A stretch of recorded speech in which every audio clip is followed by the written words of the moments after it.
یہ صورت غموں کا بھی علاج ہے کہ کس طریقے سے آپ نے غم سے نکلنا ہے. اب قصص جو ہے اس کے معنی کسی چیز کے پیچھے لگنا یا کسی دلچسپ واقعے کو کہا جاتا ہے. اور یہاں پہ جو پورا یہ واقعہ ہے اس کے اندر ہمیں حسن و اناد کا انجام اور پھر اللہ تعالیٰ کی کرشمہ سازیاں، نفس امارہ کی شورشیں اور سرکشیوں کا نتیجہ اور دیگر انسانی عوارض اور حوادث کا نہایت دلچسپ بیان ہے. اس کے اندر ہم سب کچھ دیکھیں گے کہ کس طریقے سے انسان بغض کرتا ہے، حسد کرتا ہے، محبت کرتا ہے. جیسے حضرت یعقوب علیہ السلام نے حضرت یوسف علیہ السلام سے محبت کی اور اللہ تعالیٰ ان کو بہت پیار تھا حضرت یوسف سے کیونکہ وہ بہت خوبصورت تھے.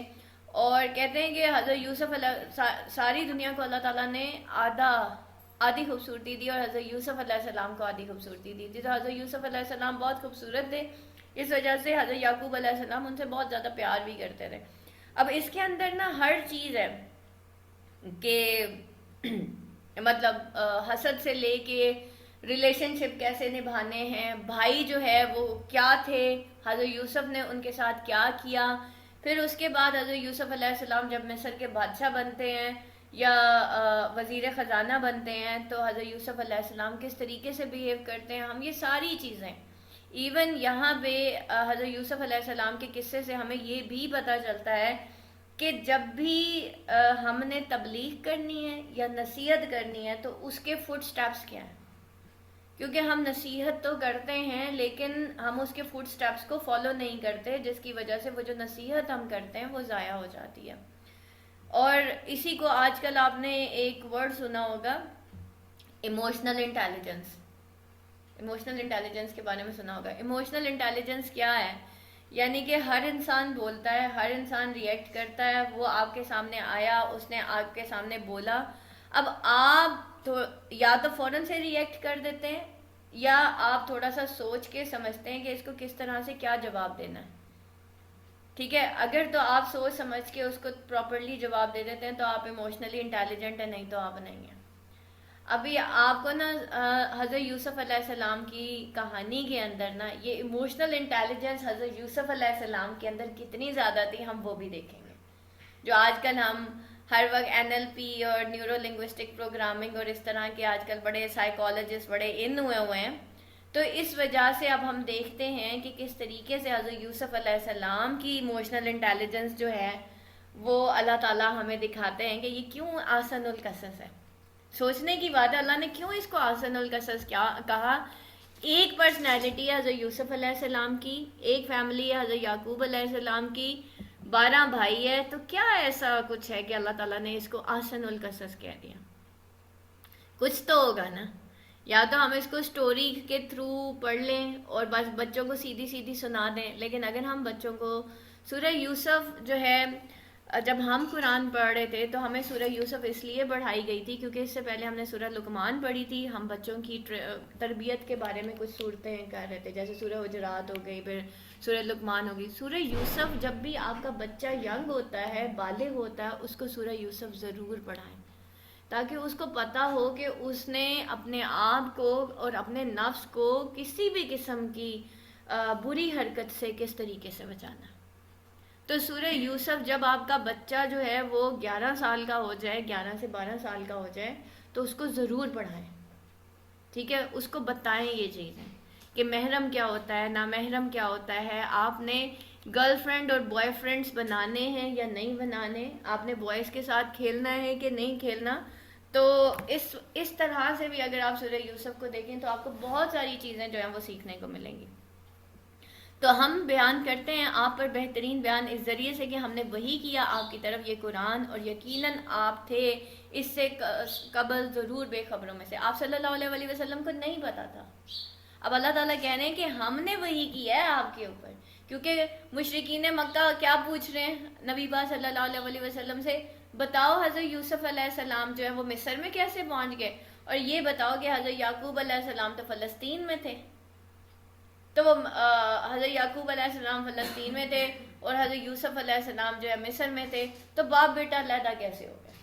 تو اس طرح کے وہ کویشچنز کر رہے تھے. اور اب اللہ تعالیٰ کہہ رہے ہیں کہ دیکھو ہم بیان کر رہے ہیں آپ پر بہترین بیان اس ذریعے سے کہ ہم نے وحی کیا آپ کی طرف. اب ہم آپ کو بتا رہے ہیں اصل جو جواب آپ نے ان کو دینا ہے وہ ہم آپ کے اوپر وہی کر رہے ہیں. تو آپ صلی اللہ علیہ وسلم کو غیب کا علم نہیں تھا.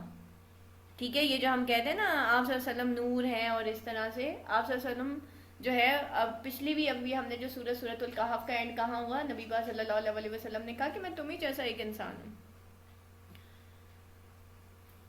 تو یہاں پہ یہ کیا ہے کہ آپ صلی اللہ علیہ وسلم نہ کسی کے شاگرد تھے, نہ آپ صلی اللہ علیہ وسلم کو اس طرح سے کچھ جو ہے پتہ تھا. اور پھر یہاں پہ فرمایا گیا کہ جبکہ یوسف نے اپنے باپ سے ذکر کیا, ابا جان میں نے 11 ستاروں اور سورج کو دیکھا. سوری, ہاں, جب اس سے قبل آپ ضرور بے خبروں میں سے تھے, یعنی کہ آپ صلی اللہ علیہ وسلم کو نہیں پتا تھا. اب یہاں پہ کیا ہے, اے محمد اپنی قوم کے سامنے یوسف علیہ السلام کا قصہ بیان کرو جب اس نے اپنے باپ کو کہا, یا جو آگے آ رہا ہے کہ اے میرے ابا جان, بے شک میں نے دیکھا 11 ستاروں کو اور سورج اور چاند کو میں نے دیکھا ان کو اپنا سجدہ کرتے ہوئے. تو جیسا کہ دوسرے مقام پر صراحت اور حدیث میں یہ بھی نسب کیا گیا ہے. بعض مفسرین نے کہا کہ 11 ستاروں سے مراد حضرت یوسف علیہ السلام کے بھائی ہیں جو 11 ہی تھے, اور چاند سورج سے مراد ماں اور باپ ہے. خواب کی تعبیر 40 یا اسی سال کے بعد اس وقت سامنے آئی جب یہ سارے بھائی اپنے والدین سمیت مصر گئے اور وہاں حضرت یوسف علیہ السلام کے سامنے سجدہ ریز ہو گئے, جیسا کہ یہ تفصیل سورت کے آخر میں بیان ہے. تو اب کیا ہے کہ جبکہ یوسف نے اپنے باپ سے ذکر کیا, بجان میں نے 11 ستاروں کو اور سورج اور چاند کو دیکھا, وہ سب مجھے سجدہ کر رہے ہیں. اور اینڈ پہ اس کی تعبیر ہمیں ملے گی کہ 11 ستارے کون تھے, وہ ان کے اپنے بھائی تھے, اور جو سورج اور چاند تھے وہ والدین تھے, اور پھر وہ مصر میں گئے اور جو ہے سجدہ ریز ہو گئے تھے حضرت یوسف علیہ السلام کے سامنے نا. یعقوب نے کہا, پیارے بچے اپنے اس خواب کا ذکر اپنے بھائیوں سے نہ کرنا, ایسا نہ ہو کہ وہ تیرے سامنے کوئی فریب کاری کریں, شیطان تو انسان کا کھلا دشمن ہے. اب دیکھیں, ہماری جب بھی کوئی اللہ تعالیٰ ہمیں کوئی نعمت دیتا ہے, ہم فوراً سے لوگوں کو بتانا شروع کر دیتے ہیں. اب جیسے ہی حضرت یعقوب علیہ السلام کو تھوڑا سا ہی پتہ چلا, اندازہ ہوا, تو کیا کہا, اپنے بھائیوں کو نہ بتانا. اور ہم کیا کرتے ہیں کہ فوراً سے, اور کون سے بلڈ ریلیشنز ہیں یہ, آپ کے قریبی رشتہ دار ہیں, آپ کے بھائی ہیں, ٹھیک ہے, ان کو نہیں بتانا, کیونکہ شیطان جو ہے وہ تو تمہارا کھلا دشمن ہے. یعنی کہ شیطان تمہارے درمیان میں پھر حسد ڈال دے گا, بغض ڈال دے گا, تو تم نے نہیں بتانا. دیکھیں, بعض نعمتیں ہوتی ہیں وہ خود ہی سے سامنے آ جاتی ہیں, لیکن بعض اوقات کچھ لوگوں کو عادت ہوتی ہے وہ جب تک اپنی ساری پراپرٹی, ساری گاڑیاں, ساری دولت اگلوں کے سامنے گنوا نہ دے, ان کو چین نہیں آ رہا ہوتا. اور اس کا ایک تو دیکھیں دکھاوا علیحدہ ہے, لیکن حسد بھی ہم پھر سوسائٹی کے اندر بہت زیادہ کرتے ہیں. آج کل آپ سوشل میڈیا کے اوپر دیکھ لیں, بچے ذرا سا کسی, ایون فیملیز بھی, فیملی ویلاگنگ عام ہو گئی, ٹھیک ہے, لوگ ہوٹل میں جاتے ہیں, ذرا سا کھانا کھایا نہیں اور پھر اس کی تصویر کھینچی نہیں اور انٹرنیٹ پہ اپلوڈ کی نہیں. اسی طرح سے گاڑی خریدی نہیں اور انٹرنیٹ کے اوپر اپلوڈ ہوئی نہیں. کسی شادی پہ گئے, اچھا کپڑا پہنا نہیں اور اپلوڈ کیا نہیں. ہم لوگوں نے اپنی زندگی دیکھیں کہ کون سے کلکس پہ لگا لیا, پہلے کیمرہ سے کیپچر, پھر اپلوڈنگ, پھر اس کے بعد ہم کمنٹس کا ویٹ کرتے ہیں. تو ایک طرف تو یہ دکھاوا ہے, دوسرا اس سے ہماری سوسائٹی کے اندر نا سپیریورٹی اور انفیریورٹی کمپلیکس آتا ہے. جب سپیریورٹی کمپلیکس یہ ہوتا ہے کہ بھائی میں برتر ہوں, انفیریورٹی کمپلیکس یہ ہوتا ہے کہ دیکھو اس کے پاس گاڑی ہے, میرے پاس نہیں ہے. دیکھیں, ایک دفعہ نبی پاک صلی اللہ علیہ وسلم جو ہے نا عید کا دن تھا, اور ایک صحابی جو ہے اپنے بیٹے کو نا پیار کر رہے تھے, اور سامنے ہی ایک یتیم بچہ کھڑا ہوا تھا. تو آپ صلی اللہ علیہ وسلم نے منع فرمایا کہ اپنے بچے کو نا اس کے سامنے پیار نہیں کرو. اسی طرح ہم نہیں دیکھتے کہ سامنے کوئی بیوہ عورت بیٹھی ہے اور ہم میرڈ ہیں, تو ہمیں تھوڑا سا خیال کرنا چاہیے, ٹھیک ہے. جب آپ کے ہسبینڈ آپ کے ساتھ ہوں تو آپ تھوڑا سا, لوگ کافی اوپن ہو جاتے ہیں ایز اے میاں بیوی بھی. آپ شادیوں پہ جائیں, آپ چپک کے تصویریں کھنچوا رہے ہوتے ہیں, تھوڑا سا ڈیسنٹ ہو جائیں, تھوڑا آرام سے. آپ ضروری نہیں ہوتا کہ آپ نے ہر بات, ہر طرح کا ریلیشن شپ ساری دنیا کے سامنے ایکسپوز کرنا ہوتا ہے, ٹھیک ہے. تو آپ کو اللہ نے جو بھی دیا ہے, ان آیتوں سے ہمیں کیا میسج مل رہا ہے کہ خاموشی اختیار کر لیں, جو ظاہر ہو جائے. آپ کے بچوں کی تعداد ہے, ظاہر ہو گئی جی, آپ کہیں گئے, ظاہر ہو گئی, لیکن کچھ چیزیں ایسی ہوتی ہیں کہ آپ خود سے نہ بتائیں. اب خواب تھا حضرت یوسف علیہ السلام خود سے بتاتے تو پتہ چلتا، ادروائز نہیں. اسی طریقے سے ہماری بہت ساری اور چیزیں ہوتی ہیں کہ اگر ہم خود سے بتائیں گے نعمتیں تو لوگوں کو پتہ چلیں گی، ادروائز نہیں.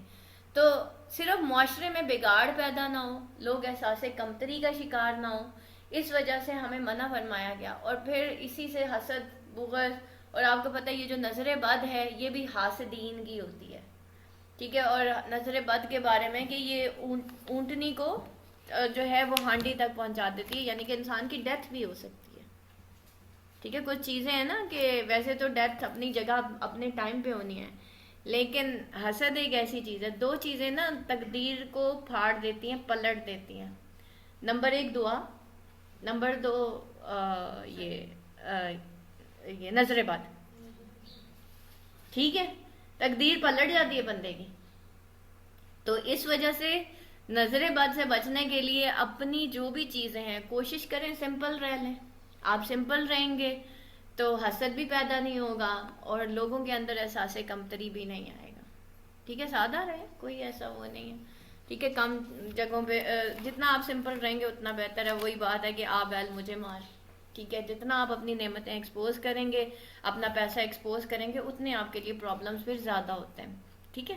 تو اس لیے اور پھر کیا ہے اپنے بھائیوں کو نہ کہ شیطان جو ہے وہ کیا ہے، بے شک شیطان کھلا دشمن ہے.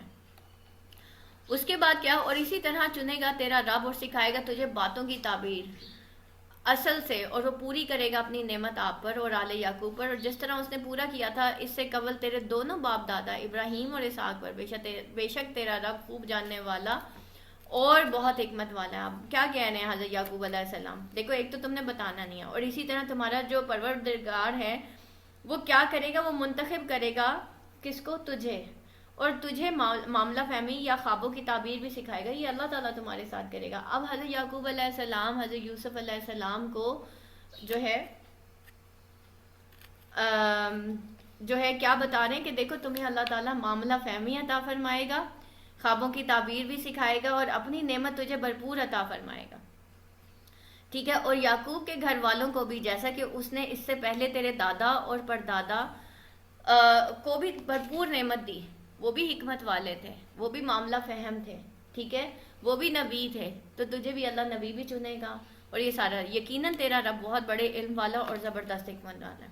اب کیا دیکھیں نا، ایک خواب ہے، اور خواب جو ہے دیکھیں پہلے ہوتے تھے کہ خواب سچے ہوتے تھے، اور اب کیا ہے نبی پاک صلی اللہ علیہ وسلم نے کہا کہ جو خواب ہے نا، خواب کی جو تعبیر ہے، جب بھی ہم کسی کو سناتے ہیں نا تو جو پہلا بندہ ہوتا ہے نا جو اس کی تعبیر کر دیتا ہے تو خواب کی تعبیر ویسی ہی ہو جاتی ہے. تو کوشش کریں کہ جو بھی خواب آئے نا 2 رکعت نماز نوافل پڑھ کے نا اللہ کے حوالے کر دیا کریں، کسی کو بتایا نہیں کریں. یقیناً یوسف اور اس کے بھائیوں میں دریافت کرنے والوں کے لیے بڑی نشانیاں ہیں. جبکہ انہوں نے کہا، یعنی کہ اس قصے میں اللہ تعالیٰ کی عظیم قدرت اور نبی پاک صلی اللہ علیہ وسلم کی نبوت کی صداقت کی بھی بہت بڑی نشانیاں ہیں. جبکہ انہوں نے کہا یوسف اور اس کا بھائی بنسبت ہمارے باپ کو بہت زیادہ پیارے ہیں. کون؟ بنیامین. یہ دونوں بھائی بہت پیارے ہیں، سوتیلے تھے نا، تو بہت پیارے ہیں، حالانکہ ہم طاقتور جماعت. اب یہ آپس میں بھائی بات کر رہے ہیں کہ بھائی یہ پیارے ہیں. ابھی اپنی نعمتیں ظاہر نہیں کی، لیکن صرف اس لیے کہ باپ زیادہ پیار کرتا تو ان کے دلوں میں حسد پیدا ہو گیا. کوئی شک نہیں ہمارے ابا سری غلطی میں ہیں.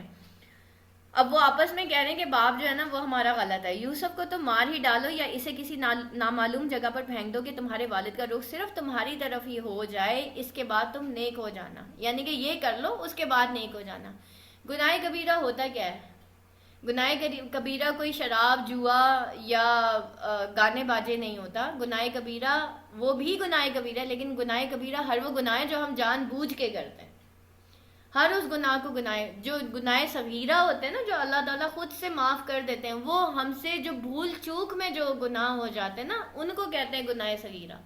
جیسے آپ جا رہے ہیں، آپ کی نظر کسی غلط جگہ پہ پڑ جاتی ہے، یا آپ نے فیس بک اوپن کیا، غلطی سے کوئی غلط ویڈیو کھل گئی، یہ سارے گناہ صغیرہ ہیں.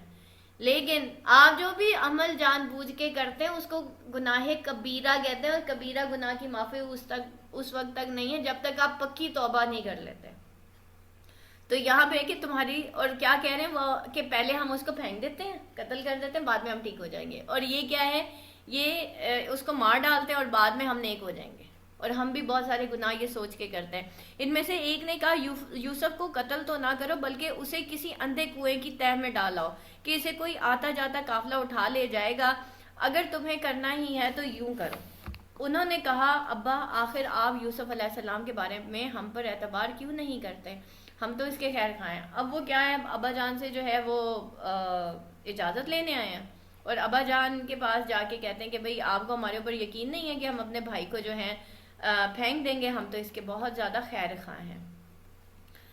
تو انہوں نے کہا آخر آپ کل آپ اسے ضرور ہمارے ساتھ بھیج دیجئے کہ خوب کھائے پیے اور کھیلے، اس کی حفاظت کے ہم ذمہ دار ہیں۔ ہمارے ساتھ خوب کھائے گا، پیے گا، کھیلے گا، ہم انجوائے کریں گے، ہم پکنک پہ جا رہے ہیں۔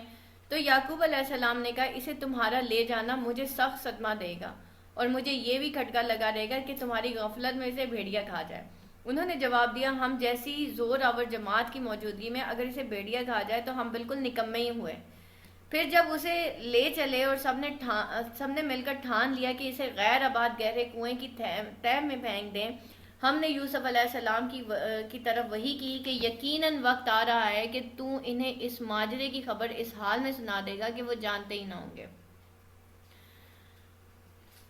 اچھا جی، اب سب سے پہلے تو امپورٹنٹ چیز یہ ہے کہ ان کے ذہن میں ایک شیطانی خیال آیا، شیطان نے ان کے دماغ میں وسوسہ ڈالا، اور پھر انہوں نے نیت کی، اور نیت کے بعد ایک گناہ کے بعد دوسرا گناہ، جھوٹ بولا، پلاننگ کی، سارا کچھ کیا، اور اب وہ لے گئے حضرت یوسف، اور حضرت یوسف علیہ السلام کی طرف پھر اللہ تعالیٰ نے کیا وحی کی کہ جب سوچے سمجھے منصوبے کے تحت انہوں نے یوسف علیہ السلام کو کنویں میں پھینک دیا، تو اللہ تعالیٰ نے حضرت یوسف علیہ السلام کی تسلی اور حوصلے کے لیے وحی کی کہ گھبرانے کی ضرورت نہیں، ہم تیری حفاظت ہی نہیں کریں گے بلکہ ایسے بلند مقام پر تجھے فائز کریں گے کہ یہ بھائی بھیک مانگتے ہوئے تیری خدمت میں حاضر ہوں گے۔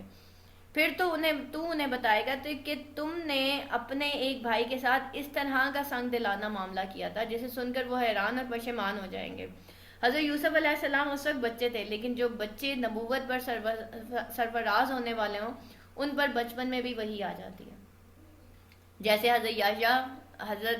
حضرت عیسیٰ اور یحییٰ، وہ ان کے اوپر بھی حضرت عیسیٰ علیہ السلام بول پڑے تھے نا گود میں، اسی طرح حضرت یحییٰ علیہ السلام پیدا ہونے سے پہلے ہی جو ہے پتہ چل گیا تھا کہ وہ نبی ہیں۔ حضرت زکریا نے دعا مانگی تھی تو حضرت یحییٰ علیہ السلام پیدا ہوئے تھے نا، تو اور پیدا ہونے سے پہلے ہی اللہ تعالیٰ نے کیا کہا تھا کہ تیرا ایک بیٹا ہوگا اور وہ نبی ہوگا، تو بچپن میں ہی ان کے اوپر وہی آ گئی تھی، وہ نبی تھے اور وہ پیدائشی نبی تھے، دونوں ہی، ٹھیک ہے۔ تو اس طرح سے حضرت یوسف علیہ السلام کے اوپر بھی بچپن میں ہی وہی نازل ہو گئی۔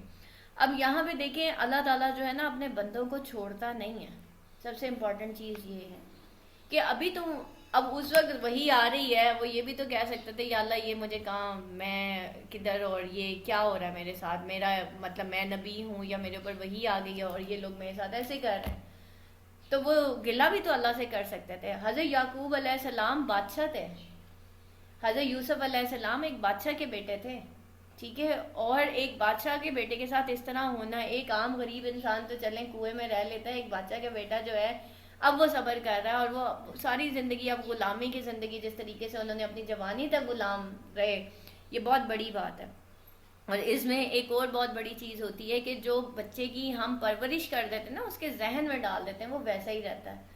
چین میں نا ایک دفعہ یہ ریئل واقعہ ہے کہ چین میں ایک شخص تھا، ہمارا ایک بادشاہ تھا، اس کی سلطنت پلٹ گئی تھی نا، یعنی کہ کسی دوسرے ملک نے آ کے ان کے اوپر حملہ کر دیا تھا، تو انہوں نے سب کو قتل کر دیا، صرف ایک بچہ ان کا زندہ رکھا جو کہ کوئی 7 سے 8 سال کا تھا، ٹھیک ہے، 8-9 سال کا۔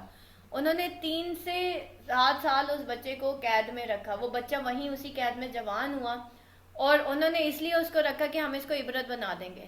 جب وہ بچہ جو ہے جوان ہوا، انہوں نے اس کے سامنے ہر طرح کی غلط چیزیں، ایون لڑکیاں، شراب، نشہ، ہر چیز اس کے سامنے رکھی، لیکن وہ اس بچے نے، اس بادشاہ کے بیٹے نے کسی غلط چیز کو ہاتھ نہیں لگایا۔ ایک دن نا وہ جو وہاں پہ سپاہی کھڑا تھا، وہ کہتا ہم تمہیں اتنی گندی گندی چیزیں دکھاتے ہیں، اتنی بے حیائی والی چیزیں دکھاتے ہیں، لیکن تم کسی چیز کو ٹچ نہیں کرتے، ہاتھ نہیں لگاتے۔ تو اس نے کہا میں اس لیے ان کو ہاتھ نہیں لگاتا کیونکہ میں نے بادشاہ بننا ہے.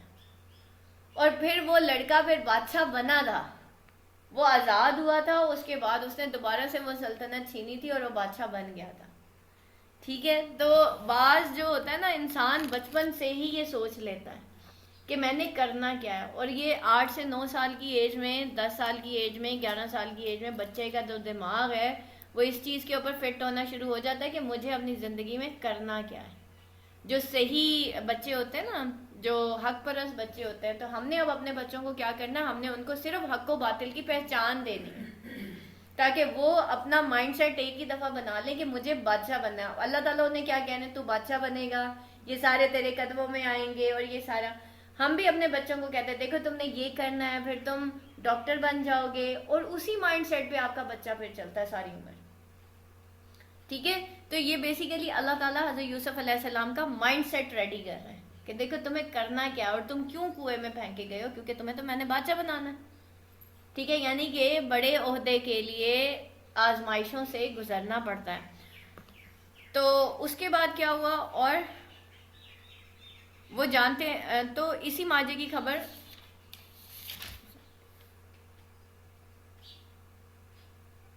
اور پھر جب اسے لے چلے اور سب نے مل کر ٹھان لیا کہ اسے غیر آباد کنویں کی تہ میں پھینک دیں, ہم نے یوسف علیہ السلام کی طرف وحی کی, اور عشاء کے وقت وہ سب اپنے باپ کے پاس روتے ہوئے پہنچے. اب پھینک دیا اور پہنچے ہیں عشاء کے ٹائم, اور کہنے لگے ابا جان ہم تو آپس میں دوڑ لگا رہے تھے اور یوسف علیہ السلام کو ہم نے اسباب کے پاس چھوڑا تھا, یعنی کہ جو پیچھے سامان تھا نا اس کے پاس چھوڑا تھا, ہم آپس میں دوڑ لگا رہے تھے, بس اسے بیڑیا کھا گیا. آپ تو ہماری بات نہیں مانیں گے, گو ہم بالکل سچے ہی ہوں. اور یوسف کے کرتے کو جھوٹ موٹ کے خون سے خون آلود بھی کر لائے تھے.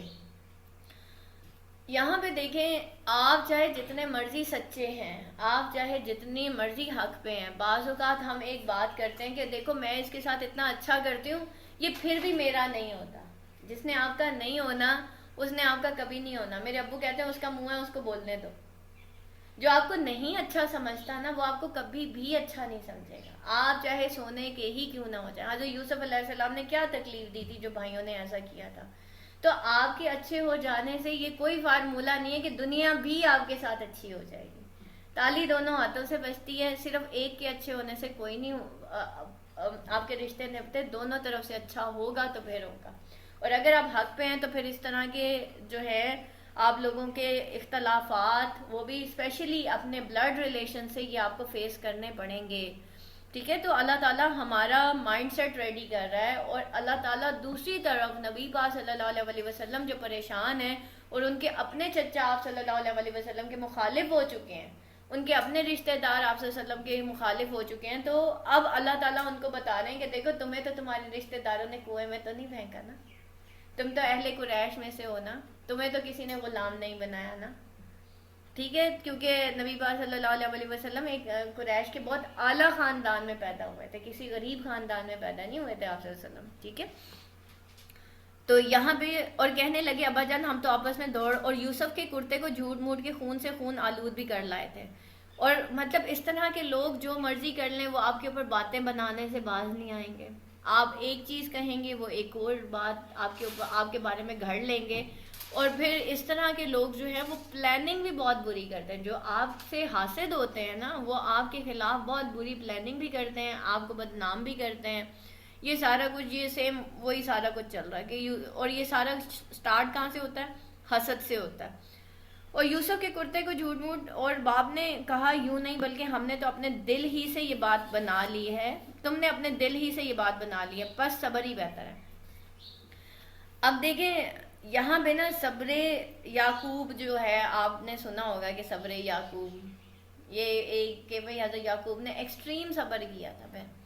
ٹھیک ہے, کہ تم نے اپنے, اب میرے پاس تو اور کچھ نہیں ہے, اب میرا اللہ پہ ہی بھروسہ ہے, اور اللہ کے سوا میرا کوئی نہیں ہے, اور میرے پاس اب صبر کے علاوہ کوئی چارہ نہیں ہے, کیونکہ ان کو یقین تھا کہ یہ کسی ایسی جگہ پھینک آئے ہیں جہاں سے یوسف نے واپس نہیں آنا. بس صبر ہی بہتر ہے, اور تمہاری بنائی ہوئی باتوں پر اللہ ہی سے مدد کی طلب ہے. ٹھیک ہے, اب میں اللہ سے صبر ہی کروں گا اور اللہ سے مدد مانگوں گا. اور ایک قافلہ آیا اور انہوں نے اپنی پانی لانے والے کو بھیجا, اس نے اپنا ڈول لٹکایا, کہنے لگا واہ واہ خوشی کی بات ہے, یہ تو ایک لڑکا ہے. ایک قافلہ آیا اور انہوں نے ڈول پھینکا, تو انہوں نے اسے مال تجارت قرار دے کر چھپا دیا. ڈول پھینکا، حضرت یوسف علیہ السلام ڈول کے ساتھ اوپر آ گئے، اور انہوں نے جب دیکھا کہ بھئی یہ تو ینگ لڑکا ہے، اور ینگ لڑکے تو بڑے مہنگے بکتے ہیں ایز اے غلام، تو انہوں نے کیا کیا کہ انہوں نے کہا کوئی اور اس کو نہ لے لے، پہلے ہم اس کو چھپا دیں مال تجارت میں. اور اللہ تعالیٰ اس سے باخبر تھا جو وہ کر رہے تھے، اور انہوں نے اسے بہت ہی ہلکی قیمت پر گنتی کے چند درہموں ہی بیچ ڈالا. اب ایک بادشاہ کا بیٹا جو ہے وہ کوڑی کے داموں بک گیا. وہ تو یوسف کے بارے میں بہت ہی بے رغبت تھے مصر والوں میں سے جس نے اسے خریدا تھا. اب وہ کرتے کرتے فلسطین سے کہاں پہنچ گئے؟ قافلے مصر. اب کو کیا سوال کیا تھا اہل قریش نے کہ بھئی حضرت یعقوب تو فلسطین میں تھے، بنی اسرائیل تو فلسطین میں تھی، وہ جو 12 بھائی تھے وہ بھی فلسطین میں تھے، یہ سارے مصر میں کیسے پہنچ گئے؟ پوری فیملی کیسے شفٹ ہوئی تھی؟ ٹھیک ہے. اب وہ مصر والوں میں سے جس نے اسے خریدا تھا اس نے اپنی بیوی سے کہا اسے بہت عزت و احترام کے ساتھ رکھو، بہت ممکن ہے کہ یہ ہمیں فائدہ پہنچائے، یا اسے ہم اپنا بیٹا ہی بنا لیں. یوں ہم نے مصر کی سرزمین میں یوسف کا قدم جما دیا. آنسر مل گیا اہل قریش کو. ٹھیک ہے کہ ہم نے اسے خواب کی تعبیر کا کچھ علم سکھا دیں. اللہ اپنے ارادے پر غالب ہے لیکن اکثر لوگ بے علم ہوتے ہیں. اب کیا ہے، اللہ تعالیٰ نے اب ان کو خواب کی تعبیر کا علم سکھا دیا. حضرت یعقوب بھی خواب کی تعبیر کرتے تھے اور اب حضرت یوسف علیہ السلام بھی. اور جب یوسف پختگی کی عمر کو پہنچ گئے یعنی کہ وہ جوان ہو گئے تو ہم نے اسے قوت فیصلہ اور علم دیا. اب کون کون سی نعمتیں آ گئیں پیچھے؟ نمبر 1 وحی نازل ہو گئی، نمبر 2 خواب کی تعبیر، اس کے بعد جو ہے قوت فیصلہ، صحیح وقت پہ صحیح ڈیسیجن کرنا، اور علم دیا. اور ہم نیکوکاروں کو اسی طرح بدلا دیتے ہیں. جو لوگ بھی نیک ہوں گے نا اللہ تعالیٰ اپنی طرف سے ان کو خاص علم دیں گے. وہی بات پھر وہیں آ گئی نا امام شافعی والی، العلم نور اللہ، العلم اللہ کا نور ہے. اللہ ان کو دیتا ہے جو اللہ کے نیک بندے ہوتے ہیں، اللہ کے خاص بندے ہوتے ہیں. اور نیک بننے کے لیے کوئی بہت ہارڈ اینڈ فاسٹ رول نہیں ہے، صرف سچا ہونا ضروری ہے. جو بندہ سچا ہے وہ ویسے ہی نیک ہو جائے گا. اور سچ پھر یہ نہیں ہوتا کہ آپ نے لوگوں کے ساتھ بولنا ہے، سچ اپنے ساتھ بھی بولنا ہوتا ہے کہ بھئی میں اتنی اچھی نہیں ہوں، میں کوئی بہت عظیم عورت نہیں ہوں. یہ اپنے ساتھ سچ ہے. میں بہت جو ہے ہم بہت جھکے ہوئے لوگ ہیں، یہ اپنے ساتھ سچ ہے. مجھ سے بھی غلطیاں ہوتی ہیں، یہ اپنے ساتھ سچ ہے. تو جو سچے لوگ ہوتے ہیں نا تو ان کو اللہ تعالیٰ پھر دیتے ہیں. اب یہ دیکھیں یہاں پہ صرف نبی کی بات نہیں ہو رہی، اللہ تعالیٰ کیا کہہ رہے ہیں، ہم نیکوکاروں کو اسی طرح جو نیکی پہ قائم رہے گا نا ان کو اسی طرح بدلا دیں گے. کیا دیں گے؟ اللہ تعالیٰ قوت فیصلہ دیں گے، علم دیں گے، اپنی طرف سے خاص علم دیں گے. اور اس عورت نے جس کے گھر میں یوسف تھے، یوسف کو بہلانا پھسلانا شروع کر دیا. اب آپ یہ دیکھیں کہ اکثر ہم دیکھتے ہیں جو نیک لوگ ہوتے ہیں نا ان کے چہرے کے اوپر بڑی ایک تسکین سی ہوتی ہے، سکینت ہوتی ہے ان کے چہرے پہ، جیسے ان کو کوئی ٹینشن ہوتی نہیں ہے. حالانکہ ان کے ساتھ بہت برا ہو رہا ہوتا ہے اور ہم حیران ہوتے ہیں کہ بھائی اس بندی کے ساتھ اتنا کچھ ہوتا ہے، یہ پھر بھی اتنی نارمل کیسے ہو جاتی ہے؟ وہ اس لیے ہو جاتی ہے کہ اللہ تعالیٰ ان کو قوت فیصلہ دے دیتے ہیں، اللہ تعالیٰ ان کو خاص علم دیتے ہیں جو ان کے اندر سکون بھر دیتے ہیں. ٹھیک ہے، اور یہ اللہ ہی کرتا ہے. اس عورت نے تو ایسا نہیں ہے کہ ظلم نہیں ہوتا نیک لوگوں کے ساتھ، بلکہ نیک لوگوں کے ساتھ زیادہ پرابلمز آتے ہیں. آپ جتنے نیک ہیں، آپ جتنے ایمان والے ہیں، اللہ کی طرف سے اتنی آزمائش آنی ہے. تو اس عورت نے جس کے گھر میں یوسف تھے، یوسف کو بہلانا پھسلانا شروع کیا. وہ اپنے نفس کی نگرانی چھوڑ دے اور دروازے بند کر کے کہنے لگی لو آ جاؤ. یوسف نے کہا اللہ کی پناہ، وہ میرا رب ہے، مجھے اس نے بہت اچھی طرح رکھا ہے. بے انصافی کرنے والوں کا بھلا نہیں ہوتا. اب دیکھیں یہ جو تھی، دیکھیں بعض نا یہ جو عزیز مصر ہے نا اس کی جو بیوی ہے اس کا نام نا بعض کہانیوں میں زلیخا رکھا گیا. وہ صرف عزیز مصر کی بیوی کو ایک مفروضی نام ہے، اس کا ریالٹی میں کوئی نہیں ہے کہ اس کا نام زلیخا ہی تھا. ٹھیک ہے، اللہ تعالیٰ نے ہر عورت کا پردہ رکھا ہے. عزیز مصر کی جو بیوی تھی چاہے وہ بری تھی، اللہ نے اس کا نام کا پردہ رکھا ہے. ٹھیک ہے، تو اس وجہ سے ہم یہ نہیں کہیں گے کہ جی اس کا نام زلیخا تھا، اس کا نام زلیخا نہیں تھا. زلیخا صرف کہانیوں میں مفروضی ایک نام رکھا گیا. زلیخا تو پاکستان میں کسی گاؤں کی لڑکی کا نام ہوتا ہے، یہ مصر کی لڑکی کا کہاں سے نام ہو گیا؟ ٹھیک ہے، پہلی بات تو یہ. تو جس چیز کا جس نام کا اللہ نے ذکر نہیں کیا وہ ہم نہیں کریں گے. ٹھیک ہے، تو ہم اس کو عزیز مصر کی بیوی ہی کہتے ہیں. ٹھیک ہے، تو وہ پھر کیا کہنے لگی، اور پھر اس عورت نے یوسف کی طرف کا قصد کیا اور یوسف اس کا قصد کرتے، اگر وہ اپنے پروردگار کی دلیل نہ دیکھتے، اگر وہ اللہ تعالیٰ کی نشانیاں نہ دیکھتے اور ایسا نہ ہوتا تو وہ کیا کرتے ہیں، وہ بھی پھر اس کی طرف چلے جاتے. اب پیچھے کیا ہے کہ وہ جب یوسف نے کہا اللہ کی پناہ یعنی کہ برہان اللہ، حضرت یوسف علیہ السلام نے نا فوراً پہلے کہا کہ نہیں بھائی یہ میں نہیں کر سکتا، اور دوسری بات انہوں نے کیا کہا، برہان اللہ، اللہ کی برہان. ٹھیک ہے، اور برہان کسے کہتے ہیں، اللہ کی رسی کو کہتے ہیں کہ بھائی بس اللہ تعالیٰ مجھے بچا لے اور اللہ تعالیٰ کی مدد آپ پہنچے.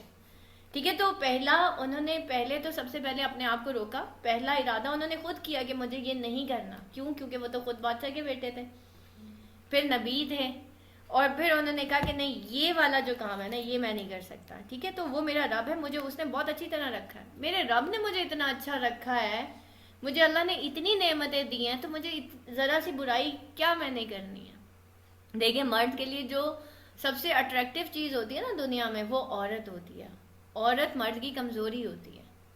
ٹھیک ہے، اور حضرت یوسف علیہ السلام جو ہیں وہاں پہ کس طریقے سے بیہیو کر رہے ہیں، اسی طریقے سے ہمارے سامنے بھی بہت ساری ایسی چیزیں آ جاتی ہیں، جیسے ہم اپنی اولاد کے معاملے میں کچھ بھی کرنے کو تیار ہو جاتے ہیں، حرام بھی کمانے کو تیار ہو جاتے ہیں. اور حضرت یوسف علیہ السلام کیا کہہ رہے ہیں کہ بھائی میرا رب ہے نا، وہ تو مجھے بہت اچھی طرح اس نے اتنے اچھے سے رکھا ہوا ہے، جبکہ وہ غلام تھے. اور کیا کہہ رہے ہیں، اللہ نے شکر ادا کر رہے ہیں، میرے رب نے مجھے اتنا اچھا رکھا ہوا، مجھے یہ کرنے کی کیا ضرورت ہے. ٹھیک ہے، بے انصافی کرنے والوں کا بھلا نہیں ہوتا. فوراً سے بولے کہ بھائی بے انصافی یعنی کہ میں اللہ کے ساتھ بے انصافی نہیں کر سکتا، کہ جب میرے رب نے مجھے اتنا اچھا رکھا ہے، اس نے مجھے دنیا میں زندہ رکھا ہے، تو پھر میں کیسے یہ کر سکتا ہوں. اس عورت نے یوسف کی طرف کا قصد کیا، اور یوسف بھی اس کا قصد کرتے اگر وہ اپنے پروردگار کی دلیل نہ دیکھ لیتے. یعنی کہ یوسف علیہ السلام اگر اپنے رب کی برہان نہ دیکھتے تو جو قصد کیا تھا کر گزرتے. یہ برہان کیا تھی، یہ رب کی طرف سے کوئی ایسی چیز. تو بیسیکلی نا دیکھیں اس کے بارے میں تین چیزیں ہیں. برہان بیسیکلی اللہ کی نا مدد کو کہتے ہیں. انہوں نے اللہ کو اسی وقت پکارا تھا. ٹھیک ہے، کہ برہان اللہ، اور اللہ کی ایسی برہان کہ یا اللہ مجھے بے حیائی اور بری باتوں سے روک لے، اس لیے انہوں نے برہان اللہ کہا تھا. اور وہ بھاگ پڑے تھے، اسی ٹائم وہاں سے بھاگ پڑے تھے. اگر وہ تھوڑی دیر بھی وہاں پہ رک جاتے تو وہ پھر اس جو برائی ہے اس کی پکڑ میں آ جاتے. اس کا مطلب کیا ہے، اگر ہمارے سامنے کوئی بھی برائی ہو رہی ہو، ضروری نہیں ہے کہ یہ اس لیول کی ہی ہو رہی ہو، کوئی چھوٹی سے چھوٹی برائی ہو تو ہم نے کیا کرنا، ہم نے ہجرت کر جانی ہے وہاں سے. تو یوں ہی اس واسطے ہم نے اس برائی اور بے حیائی یوں ہی ہوا اس واسطے کہ ہم اس سے برائی اور بے حیائی دور کر دیں. بے شک وہ ہمارے چنے ہوئے بندوں میں سے تھا، کیونکہ اس نے اللہ کی برہان مانگی تو اللہ تعالیٰ نے بھی اس سے بے حیائی اور بری باتیں دور کر دیں. اب آپ دیکھیں جو قرآن میں لکھا ہے کہ جو بے حیا لوگ ہوتے ہیں نا، بے حیائی اور بری باتوں میں انوالو ہوتے ہیں، جیسے آپ نے دیکھا ہوگا فلم سٹارز ہیں، سپر سٹارز ہیں، یا اس طرح کے، اللہ تعالیٰ ان کو مرنے سے پہلے عبرت بنا دیتے ہیں. اور نارملی جب ہم شادیوں میں بیٹھے ہوئے ہوتے ہیں، ٹھیک ہے، آپ سوچیں ہم دلہن سے دلہے سے کس طرح کی باتیں کر رہے ہوتے ہیں. کیا وہاں پہ بے حیائی والی باتیں نہیں ہو رہی ہوتی؟ جو سانگز لگے ہوئے ہوتے ہیں کیا اس میں ہماری جو ہے وہ نفس کو ابھارا نہیں جا رہا ہوتا؟ جس طریقے کی ڈریسنگ ہوتی ہے، جس طریقے سے کزنز آپس میں انٹریکٹ کر رہے ہوتے ہیں، جس طریقے سے میاں بیوی ایک دوسرے کے ساتھ فری ہو رہے ہوتے ہیں، تو کیا ہم بے حیائی نہیں کر رہے ہوتے وہاں پہ؟ تو بے حیائی سے بچنا ہے. نبی پاک صلی اللہ علیہ وسلم نے فرمایا کہ جس کے اندر حیا نہیں تو وہ جو کچھ مرضی کرے. تو یہ انسان کی حیا ہوتی ہے جو انسان کو ہر طرح کی برائی سے بچا لیتی ہے. دونوں دروازے کی طرف دوڑے اور اس عورت نے یوسف کا کرتا پیچھے کی طرف سے کھینچ کر پھاڑ ڈالا، اور دروازے کے پاس ہی عورت کا شوہر دونوں کو مل گیا. تو کہنے لگی جو شخص تیری بیوی کے ساتھ برا ارادہ کرے بس اس کی سزا یہی ہے کہ اسے قید کر دیا جائے یا اور کوئی دردناک سزا دی جائے. پہلے بھائیوں نے ایسے کیا، غلط کیا، اور پھر الزام یوسف علیہ السلام پہ. اب عورت نے غلط کیا ہے، الزام حضرت یوسف علیہ السلام پہ. یوسف نے کہا یہ عورت ہی مجھے پھسلا رہی تھی. اس کا مطلب یہ ہوتا ہے کہ جو برے لوگ ہوتے ہیں وہ اچھے لوگوں کو جینے نہیں دیتے. ٹھیک ہے، یوسف نے کہا یہ عورت ہی مجھے پھسلا رہی تھی، اور عورت کے قبیلے ہی کی ایک شخص نے گواہی دی کہ اگر اس کا کرتا آگے سے بٹا ہوا ہو تو عورت سچی ہے اور یوسف جھوٹ بولنے والوں میں سے ہے، اور اگر اس کا کرتا پیچھے کی جانب سے پھاڑا گیا ہے تو عورت جھوٹی ہے اور یوسف سچوں میں سے ہے. خاوند نے جو دیکھا کہ یوسف کا کرتا پیٹھ کی جانب سے پھاڑا گیا ہے تو جو عزیز مصر تھا، ٹھیک ہے، تو صاف کہہ دیا کہ یہ تو تم عورتوں کی چال بازی ہے، بے شک تمہاری چال بازی بہت بڑی ہے. اس کا مطلب ہے عزیز مصر جو ہے وہ ایک سچا انسان تھا اور اس کو آئیڈیا ہو گیا تھا کہ میری بیوی نے کیا کیا ہے. ٹھیک ہے، یوسف اب اس بات کو آتی جاتی کرو. اب اس کو کیا کہہ رہا ہے یوسف، حضرت یوسف علیہ السلام کو، کہ بھئی اب اس بات کو نا آیا گیا کرو کیونکہ میری بڑی بدنامی ہونی ہے. اور اے عورت تو اپنے گناہ سے توبہ کرو. اور اپنی بیوی کو کیا کہہ رہا ہے کہ تم اپنے گناہ سے توبہ کرو، بے شک تم گناہ گاروں میں سے ہے. اور شہر کی عورتوں میں چرچا ہونے لگا کہ عزیز کی بیوی اپنے جوان غلام کو اپنا مطلب نکالنے کے لیے بہلانے پھسلانے میں لگی رہتی ہے. ان کے دل میں یوسف کی محبت بیٹھ گئی ہے، ہمارے خیال میں تو وہ سری گمراہی میں. اب یہ عام وہاں پہ نا پھیل گئی یہ بات کہ عزیز مصر جو ہے وہ یوسف کے ساتھ عزیز مصر کی جو بیوی ہے وہ کرتی کیا ہے حضرت یوسف علیہ السلام کے ساتھ. اب دیکھیں وہ عورت اس کے بعد بھی باز نہیں آئی تھی، اس کے بعد بھی وہ حضرت یوسف علیہ السلام کو تنگ کرتی رہی تھی کیونکہ حضرت یوسف تب بھی اسی کے گھر میں تھے. تو عزیز مصر نے کہہ تو دیا تھا ان دونوں کے کہ ایک توبہ کر لے، اور اپنی بیوی کو کہا کہ تم توبہ کرو، اور یوسف کو کہا کہ چلو آیا گیا کرو اس معاملے کو، لیکن وہ عورت باز نہیں آئی تھی. تو جو لوگ برے ہوتے ہیں وہ پھر باز نہیں آتے. بعض لوگوں کی برائی اتنی زیادہ ہو جاتی ہے، وہ اتنے بے حیا ہو جاتے ہیں کہ ان کو آپ جتنا مرضی سمجھا لیں، چاہے وہ ان کی چوری پکڑی بھی جائے، لیکن وہ پھر بھی سیدھے نہیں ہوتے. اب دیکھتے ہیں آگے عزیز مصر کی بیوی کیا کرتی ہے. اس نے جب ان کی اس پر فریب غیبت کا حال سنا تو انہیں بلوا بھیجا. وہ جو عورتیں باتیں کر رہی تھی نا عزیز مصر کے بارے میں، ان کو اب وہ بلواتی ہے کہ بھائی دیکھو مطلب میرا قصور نہیں ہے، میرا تو بالکل بھی قصور نہیں ہے اگر میں اس کے ساتھ ایسے کرتی ہوں، وہ تو خود اتنا خوبصورت ہے تو میں کوئی بھی اٹریکٹ ہو جائے گا اس کی طرف. اور ان کے لیے ایک مجلس مرتب کی اور ان میں سے ہر ایک کو چھری دی، سب کے ہاتھ میں چھریاں دے دی تھیں اور کہا کہ اے یوسف ان کے سامنے چلے آؤ. ان عورتوں نے جب اسے دیکھا تو وہ بہت بڑا جانا، اور آپ نے اس کو دیکھا تو بہت بڑا جانا اسے، کیونکہ اس نے پہلے ہی اس کا امپریشن بھی حضرت یوسف کا ایسا بنا دیا تھا کہ تو بہت ہی خوبصورت ہے اور کوئی بھی اس کی طرف مائل ہو جائے گا. تو اس نے ان کے گمان میں بھی کچھ اسی طرح ڈال دیا تھا.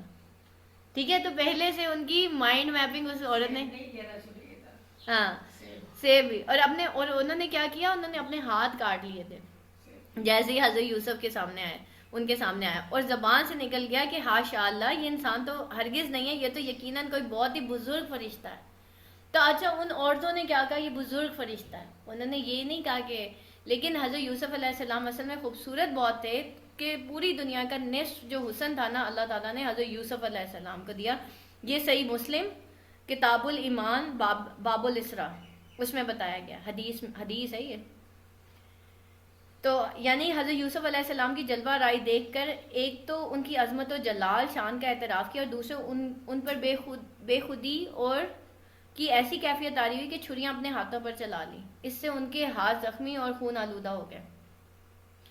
اور یہاں پہ کیا ہے کہ فرشتے کی شکل و صورت میں انسان یا بہتر یا افضل ہیں، کیونکہ فرشتوں کو تو انسانوں نے دیکھا ہی نہیں ہے. اب دیکھیں یہاں پہ ان کی نیکی کی وجہ سے ان کے اوپر جو ایک فرشتہ صفت، وہ جو بزرگ نما ان کی شخصیت بن گئی تھی، اس کے بارے میں بھی کہا گیا. اور اس طرف سے وہ کیا کہہ رہی تھی کہ بھئی وہ تو تم بھی مائل ہو جاؤ گی، اور ادھر عورتیں جو ہیں وہ ان کی پرسنالٹی سے انسپائر ہو گئی تھی. ٹھیک ہے، اس وقت عزیز مصر کی بیوی نے کہا یہی ہیں جن کے بارے میں تم مجھے تانا دے رہی تھی. اب دیکھ لو بھئی تمہارا قصور ہے، میرا تو کوئی قصور نہیں ہے نا، تم ایسے ہی میرے بارے میں جو ہے غلط بیانی کر رہی ہو. میں نے ہر چند اس سے اپنا مطلب حاصل کرنا چاہا، لیکن یہ بال بچا رہا، اور جو کچھ میں اس سے کہہ رہی ہوں اگر یہ نہ کرے تو یقیناً یہ قید کر دیا جائے گا. اب وہ پلاننگ کر رہی ہے کہ میری بات اگر اس نے نہ مانی تو میں تو اس کو قید کروا دوں گی، اور بے شک یہ بہت ہی بے عزت ہوگا. یوسف نے دعا کی. اب حضرت یوسف علیہ السلام نے جب اس کی پلاننگ سنی تو حضرت یوسف علیہ السلام نے خود ہی دعا کی کہ اے میرے پروردگار، جس بات کی طرف یہ عورت مجھے بلا رہی ہے اس سے تو مجھے جیل خانہ بہت پسند ہے. اگر تو نے ان کا فن فریب مجھ سے دور نہ کیا تو میں ان کی طرف مائل ہو جاؤں گا اور بالکل نادانوں میں جاہلوں میں ہو جاؤں گا. یعنی کہ بے حیائی اور بری باتوں کے قریب نہیں جانا. ٹھیک ہے، اس سے بہتر ہے کہ ہم یہاں سے نکل جائیں. ٹھیک ہے، تو انہوں نے فوراً سے سٹینڈ لیا، اللہ سے دعا مانگی، اور اس کے رب نے اس کی دعا قبول کر لی اور عورتوں کے داؤ پیچ اس سے پھیر دیے. یقیناً وہ سننے والا جاننے والا ہے. اس کا مطلب یہ کہ جب بھی ہمارے اوپر کوئی آزمائش آئے تو سب سے پہلے ہم نے اللہ تعالیٰ کی برہان مانگنی ہے. اللہ کی مدد مانگنی ہے، اور اس کے پھر ان تمام نشانیوں کو دیکھ لینے کے بعد بھی انہیں یہی مصلحت ہوئی کہ یوسف کو کچھ مدت کے لیے قید خانے میں رکھیں، تو بجائے اس کے کہ وہ اپنی اصلاح کرتی خواتین، اب ان کو قید خانے میں بھیج دیا۔ اس کے ساتھ ہی 2 اور جوان بھی جیل خانے میں داخل ہوئے۔ ان میں سے ایک نے کہا میں نے خواب میں اپنے آپ کو شراب نچوڑتے دیکھا، اور دوسرے نے کہا میں نے اپنے آپ کو دیکھا ہے کہ میں اپنے سر پر روٹی اٹھائے ہوئے ہوں جسے پرندے کھا رہے ہیں، ہمیں آپ اس کی تعبیر بتائیے، ہمیں تو آپ خوبیوں والے شخص دکھائی دیتے ہیں۔ حضرت یوسف علیہ السلام کی پرسنالٹی کی بات ہو رہی ہے، کس طرح کے تھے، پیچھے کیا کہا عورتوں نے، کوئی بزرگ فرشتہ ہے، اب ادھر کیا کہہ رہے ہیں ہمیں تو کوئی آپ اچھے شخص دکھائی دیتے ہیں۔ یعنی کہ انسان اگر نیک ہوتا ہے تو اللہ تعالیٰ اس کی پرسنالٹی، وہ اس کے چہرے پہ سکینت آٹومیٹیکلی آ جاتی ہے۔ یوسف نے کہا تمہیں جو کھانا دیا جاتا ہے اس کے تمہارے پاس پہنچنے سے پہلے ہی تمہیں اس کی تعبیر بتلا دوں گا، یہ سب اس علم کی بدولت ہے جو مجھے میرے رب نے سکھایا۔ یعنی کہ وہ یہ نہیں کہہ رہے کہ میری کوئی بڑائی ہے، تو ہمارے پاس بھی جب بھی کوئی علم آئے، ہم کوئی ڈگری کریں، ہم کوئی کورس کر لیتے ہیں، ٹھیک ہے، ہم لینگویج کورسز کرتے ہیں، ہم کیا کہتے ہیں ہم نے سیکھ لیا ہے، ہم یہ تو نہیں کہتے کہ اللہ تعالیٰ نے ہمیں سکھایا، اللہ تعالیٰ نے ہمیں اس طرح کے ماحول میں پیدا کیا۔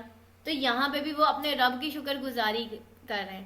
آپ سوچیں نا، اگر ہم کسی ماسی کے گھر میں پیدا ہوئے ہوتے جس کے پاس اتنے پیسے ہی نہ ہوتے کہ ہم یہاں تک پہنچ سکیں، لیپ ٹاپ کے سامنے آج میں بیٹھ سکوں، ٹھیک ہے، تو آپ کی جو فیملی بیک گراؤنڈ ہوتی ہے، جس گھر میں آپ پیدا ہوتے ہیں، کہیں نہ کہیں اللہ نے وہاں پہ آپ کے لیے آسانی کی ہوتی ہے، اور پھر اس لحاظ سے پھر اللہ تعالیٰ آپ کو علم دیتے ہیں، ٹھیک ہے، تو علم دینے والی ذات اللہ کی ہے۔ میں نے ان لوگوں کا مذہب چھوڑ دیا ہے جو اللہ پر ایمان نہیں رکھتے اور آخرت میں بھی منکر ہے، میں اپنے باپ دادوں کے دین کا پابند ہوں۔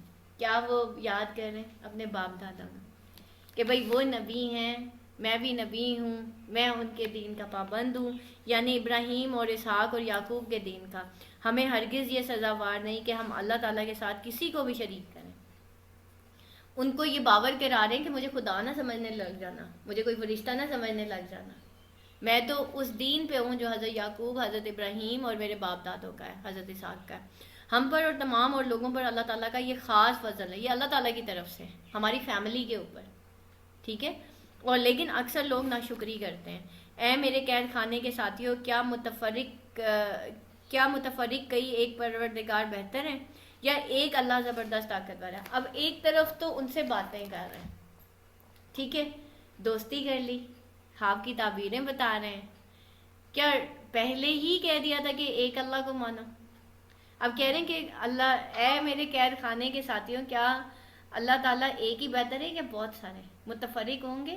بہت سارے خدا بہتر ہیں یا ایک خدا بہتر ہے؟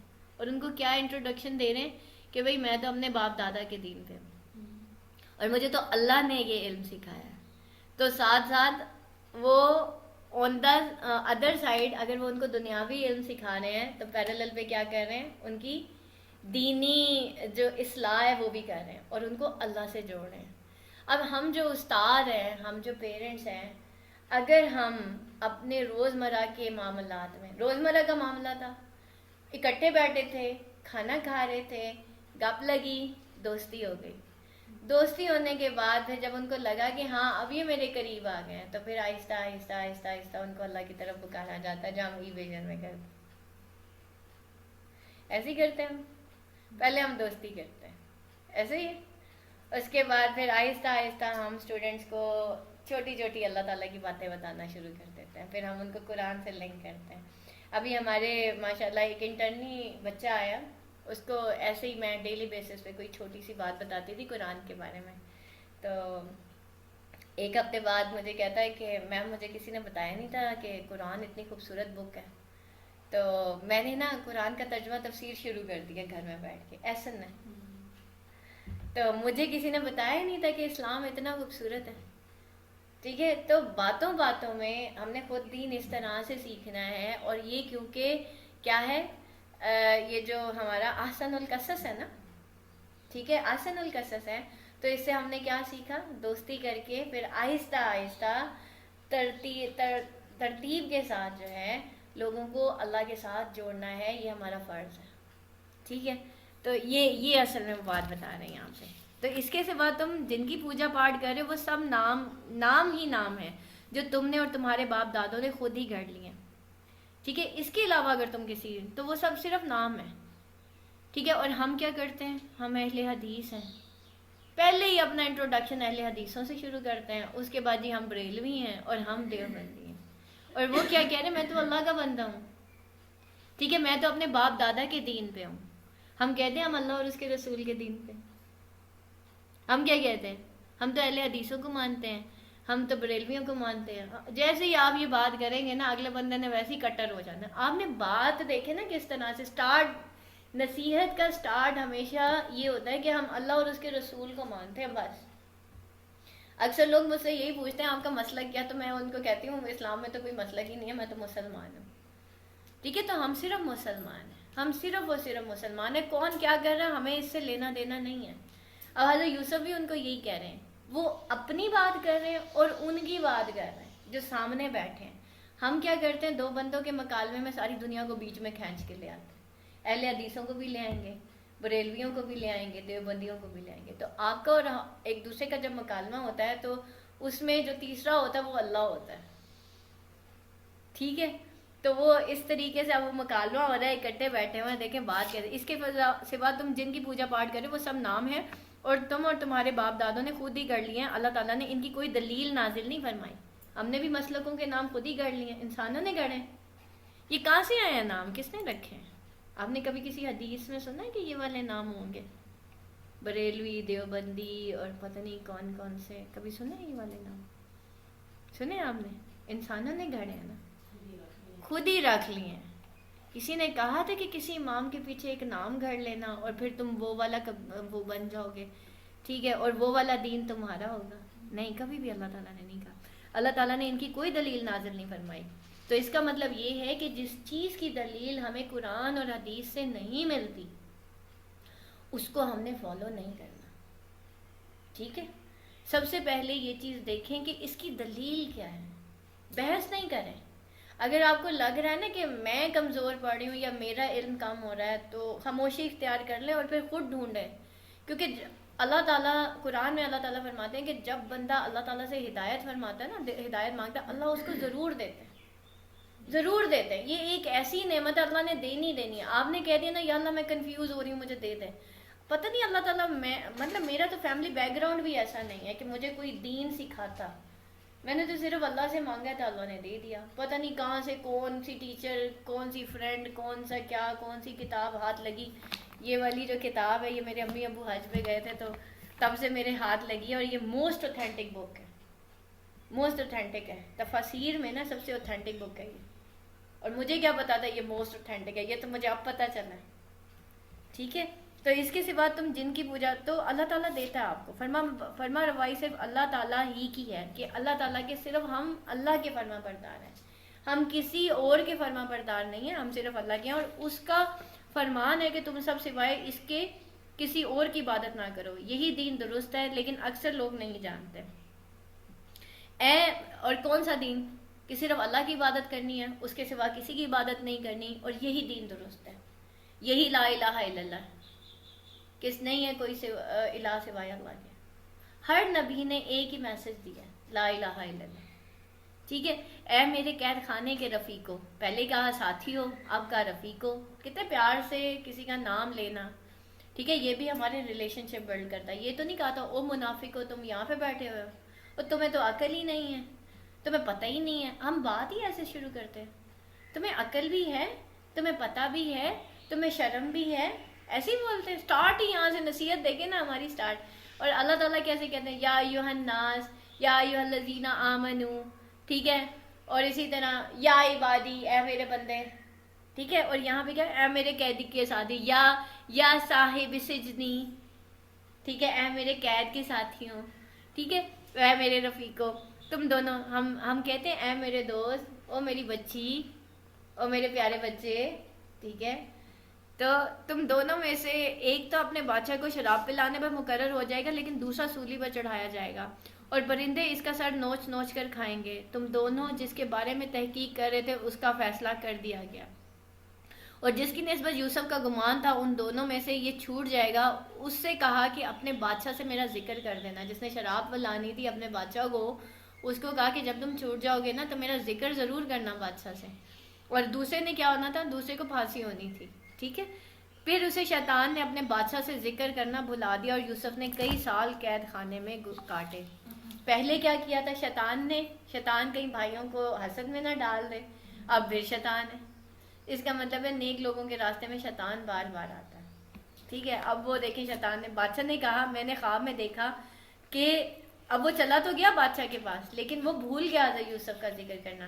ایک اور بات یہ ہوتی ہے جب ہم اچھے حالات میں ہوتے ہیں تو ہم اپنے ان دوستوں کو بھول جاتے ہیں جنہوں نے برے حالات میں ہمارے ساتھ اچھا کیا ہوتا ہے, اور وہ خود بہت برے حالات میں ہوتے ہیں. تو بادشاہ نے کہا میں نے خواب میں دیکھا ہے کہ 7 موٹی تازی فربا گائیں جن کو 7 لاغر دبلی پتلی گائیں کھا رہی ہیں, اور 7 بالیاں ہیں ہری ہری اور دوسری 7 بالکل خشک. اے درباریوں میرے اس خواب کی تعبیر بتلاؤ اگر تم اس خواب کی تعبیر دے سکتے ہو. انہوں نے جواب دیا یہ تو اڑاتے اڑاتے پریشان خواب ہیں اور ایسے شوریدہ پریشان خوابوں کی تعبیر جاننے والے ہم نہیں ہیں. اتنا مطلب ان کو اتنا مشکل خواب لگا کہ, اور اس دور میں حضرت یوسف علیہ السلام کے دور میں جو خوابوں کی تعبیر ہے وہ بڑی کامن ہوا کرتی تھی کہ جو خوابوں کی تعبیر بتایا کرتا اس کو بہت بڑا کچھ سمجھا جاتا تھا نا. تو ان 2 قیدیوں میں سے جو رہا ہوا اسے مدت کے بعد یاد آ گیا اور کہنے لگا میں تمہیں اس کی تعبیر بتلا دوں گا, مجھے جانے کی اجازت دیجیے. اب اس کو حضرت یوسف علیہ السلام یاد آئے. اے یوسف, اے بہت بڑے سچے یوسف, آپ ہمیں اس خواب کی تعبیر بتلائیے کہ 7 موٹی تازی گائیں ہیں جنہیں 7 دبلی پتلی گائیں کھا رہی ہیں اور 7 بالکل سبز خشک ہیں اور 7 ہی دوسرے بھی بالکل خشک ہیں, تاکہ میں واپس جا کے ان لوگوں سے کہوں کہ وہ سب جان لیں. یوسف نے جواب دیا تم 7 سال تک پیر در پیر لگاتار حسب عادت غلہ بویا کرنا. ٹھیک ہے, پہلے تم نے, اب اس کو پورا وہ نا ایک فائنینشیل پلان بنا کے دے رہے ہیں. ہم اکنامکس پڑھتے ہیں, ٹھیک ہے, ہم مینجمنٹ سائنسز پڑھتے ہیں, ہم کہتے ہیں کہ جی یہ ایسٹس ہیں یہ کیسے جو ہے ہم لے کے چلیں گے. پھر ایک ملک کو چلانے کے لیے ایک اکنامیکل پلان بنا کے دینا ایک نبی کا, تو کیا اکنامکس جو ہے یہ کوئی نان مسلم سبجیکٹ ہے؟ ٹھیک ہے, کیا بی کام اور ایم کام اور بزنس مینجمنٹ جو ہم پڑھتے ہیں, جو بزنس سے ریلیٹڈ, تجارت سے ریلیٹڈ جو ہم سبجیکٹ پڑھتے ہیں, یا ہم ڈیجیٹل مارکیٹنگ پڑھ رہے ہیں, تو یہ کوئی انوکھی چیز ہے؟ یہ کوئی انوکھی چیزیں نہیں ہیں, یہ وہی بزنس پلانز ہیں جو نبیوں نے بھی کیے ہیں. ٹھیک ہے, اور پوری, اور پھر ایک اسٹیٹ کو رن کرنے کا بزنس پلان, ایک پوری سلطنت کو کس طریقے سے رن کرنا اس کا بزنس پلان بتا رہے ہیں حضرت یوسف علیہ السلام کہ بھائی پہلے 7 سال تمہارے خوشحالی کے ہوں گے, اس کے بعد 7 سال تمہارے بدحالی کے ہوں گے. تو پہلے جو 7 سال ہے تم نے غلہ سٹور کر لینا ہے. ٹھیک ہے, اور اس کو جب تم سٹور کر لو گے تو جو آخری جو نیکسٹ 7 سال آئیں گے جو خشکی کے ہوں گے اس میں تم نے غلہ مصر کے ارد گرد کے لوگوں کو کچھ بیچ دینا ہے, کچھ ان کو ویسے ہی دے دینا ہے. تو اس سے تمہاری تجارت بھی بڑھے گی, اور اس دور میں مصر اتنا زیادہ امیر ہو گیا تھا کہ وہ ہر کوئی جو ہے ان کے ساتھ ٹریڈنگ کرنے کے لیے تیار ہو گیا تھا. اس کا مطلب یہ ہے کہ دیکھیں جب بھی آپ کوئی بزنس کرتے ہیں آپ اس کا پراپر بزنس پلان بنائیں. ٹھیک ہے, کہ آپ نے چلنا کیسے ہے. ہمیشہ بزنس کا بھی یہی رول ہوتا ہے. کیا بتاتی ہوں میں ڈیجیٹل مارکیٹنگ میں, ہمیشہ میں ان بچوں کو یہ بتا رہی ہوتی ہوں کہ پہلے تم نے سٹارٹنگ میں کمانا ہے, ٹھیک ہے, کما کے دوبارہ لگانا ہے. ٹھیک ہے, اسی بزنس کے اوپر تم دوبارہ لگاؤ گے, اور پھر جو بعد کے جو سال ہوتے ہیں اس میں آرام سے تم نے بیٹھ کے کھانا ہے, لیکن سٹارٹ میں نہیں کھانا. ایسے ہی بتاتی ہوں. اور یہ دیکھیں ہمیں قرآن بتا رہا ہے یہ بزنس پلانس جو آج کتابوں کے اندر اکنامکس میں, یا ایون ہم لوگ جو تھیوریز پڑھ کے آپ لوگوں کو پڑھا رہے ہیں, یہ کہاں سے سیکھی ہیں ہم نے, اور کیسے انہوں نے جو ویسٹ ہے انہوں نے ہماری بکس میں سے یہ بزنس پلانس نکالے. یہودی جو ہے, اب یہ یہودیوں کے تھے نا, حضرت یوسف علیہ السلام نبی تھے, تو حضرت عیسیٰ سے پہلے تک تو سارے یہود تھے.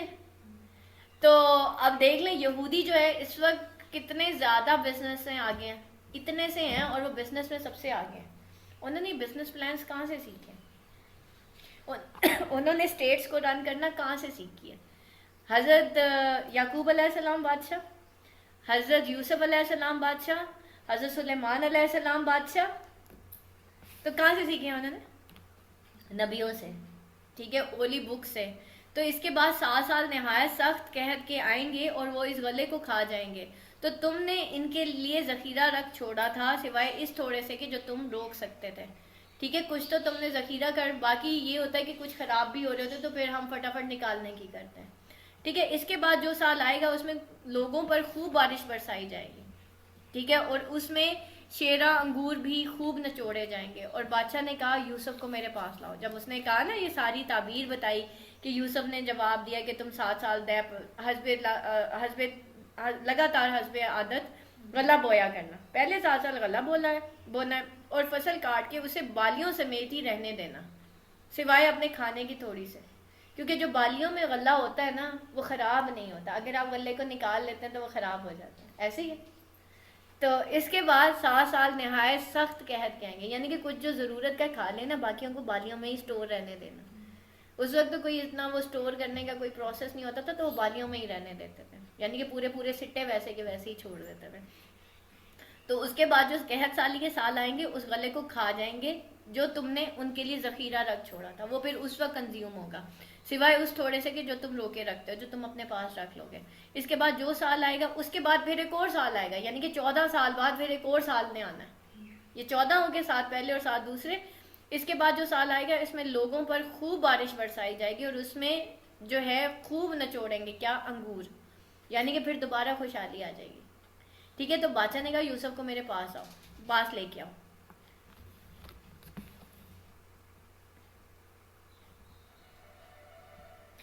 اور جب قاصد یوسف کے پاس پہنچا تو انہوں نے کہا اپنے بادشاہ کے پاس جا اور اس سے پوچھ کہ ان عورتوں کا حقیقی واقعہ کیا تھا اور جنہوں نے اپنے ہاتھ کاٹ لیے تھے کہ ان کے ہیلے کو صحیح طور پر جاننے والا میرا پروردگار ہے. اب دیکھیں بادشاہ نے فوراً سے کہا یوسف کو لے کے آؤ, کیونکہ بادشاہ وہ کہتے ہیں نا جوہری جانتا ہے ہیرے کی قیمت.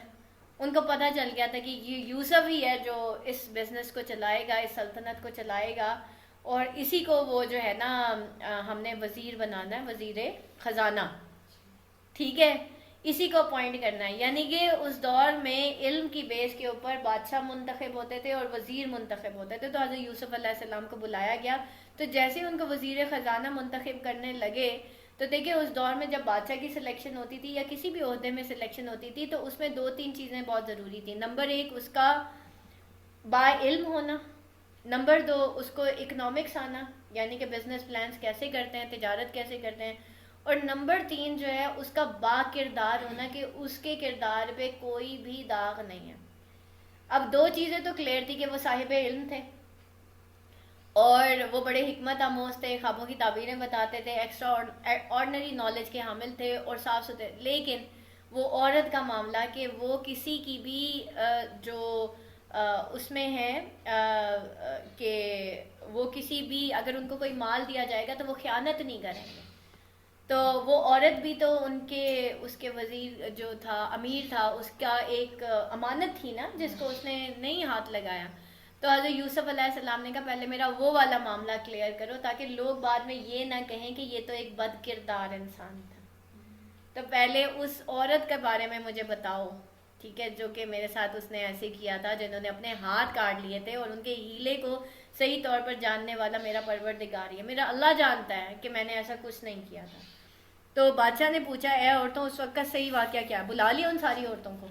جب تم داؤ فریب کر کے یوسف کو اس کی دلی منشا سے بہکانا چاہتی تھی تو انہوں نے صاف جواب دیا معاذ اللہ, ہم نے یوسف میں کوئی برائی نہیں پائی. پھر تو عزیز کی بیوی بول اٹھی کہ اب تو سچی بات نتھر آئی, میں نے ہی اسے ورغلایا تھا اس کے جی سے اور یقیناً وہ سچوں میں سے ہے. یوسف علیہ السلام نے کہا کہ یہ اس واسطے کہ عزیز جان لے کہ میں نے اس کی پیٹھ پیچھے اس کی خیانت نہیں کی. ٹھیک ہے, میں نے کچھ ایسا ویسا نہیں کیا تھا, میں نے خیانت نہیں کی تھی.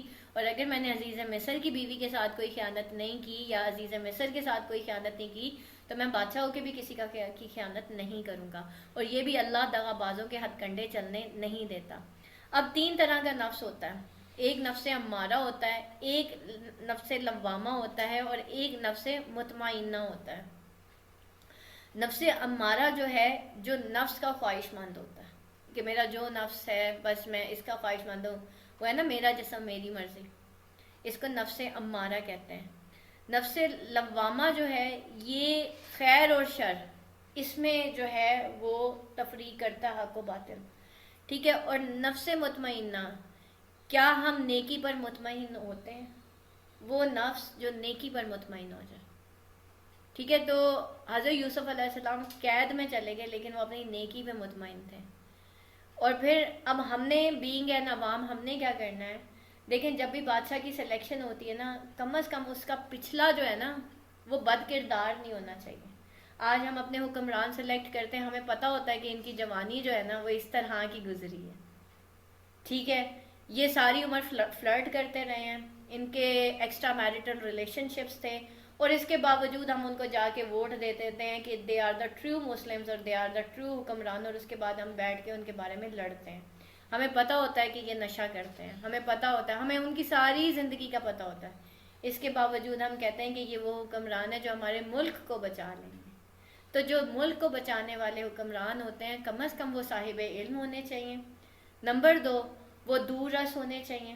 نمبر 3، ان کو اکنامکس آنی چاہیے کہ وہ اکنامیکل پلانز، اور یہاں پہ جو پولیٹیکل سائنس کرتا ہے وہ بی اے کر لے پولیٹیکل سائنس میں تو اس کو ہم سمجھتے ہیں کہ وہ ملک چلا سکتا ہے. نہیں، اس کے لیے ایک اکانومسٹ ہونا بہت ضروری ہے. تو کیا ہمارے ملک میں اکانومسٹ ہیں؟ کیا ہمارے وزیر جو ہیں وہ اکانومسٹ ہیں؟ سن تو پھر نقصان نہیں ہوگا تو اور کیا ہوگا؟ جب وزیر خزانہ جو ہے اس کی ڈگری اکارڈنگ ٹو جو ہے اس کے نہیں ہوتی، اس کے پروفیشن کے اکارڈنگ نہیں ہوگی تو پھر وہ کیسے ہوگا؟ تو ہمارا جو ہے کسی کو بھی حکمران سلیکٹ کرنے کا کیا کرائٹیریا کہ جو بندہ مجھے پسند ہے وہ پاکستان کا حکمران بن جائے. آپ کا ووٹ اللہ کی امانت ہے، اور آپ ووٹ دے کے یہ گواہی دے رہے ہیں کہ یہ سچا مسلمان ہے، اور اس کا جو پچھلا کردار ہے وہ بالکل صاف ستھرا ہے. نہ اس کی زندگی میں کوئی عورت آئی، نہ اس نے کبھی چوری کی، نہ اس نے کبھی شراب پی، نہ اس کے کوئی ایکسٹرا میرٹل ریلیشن شپس تھے.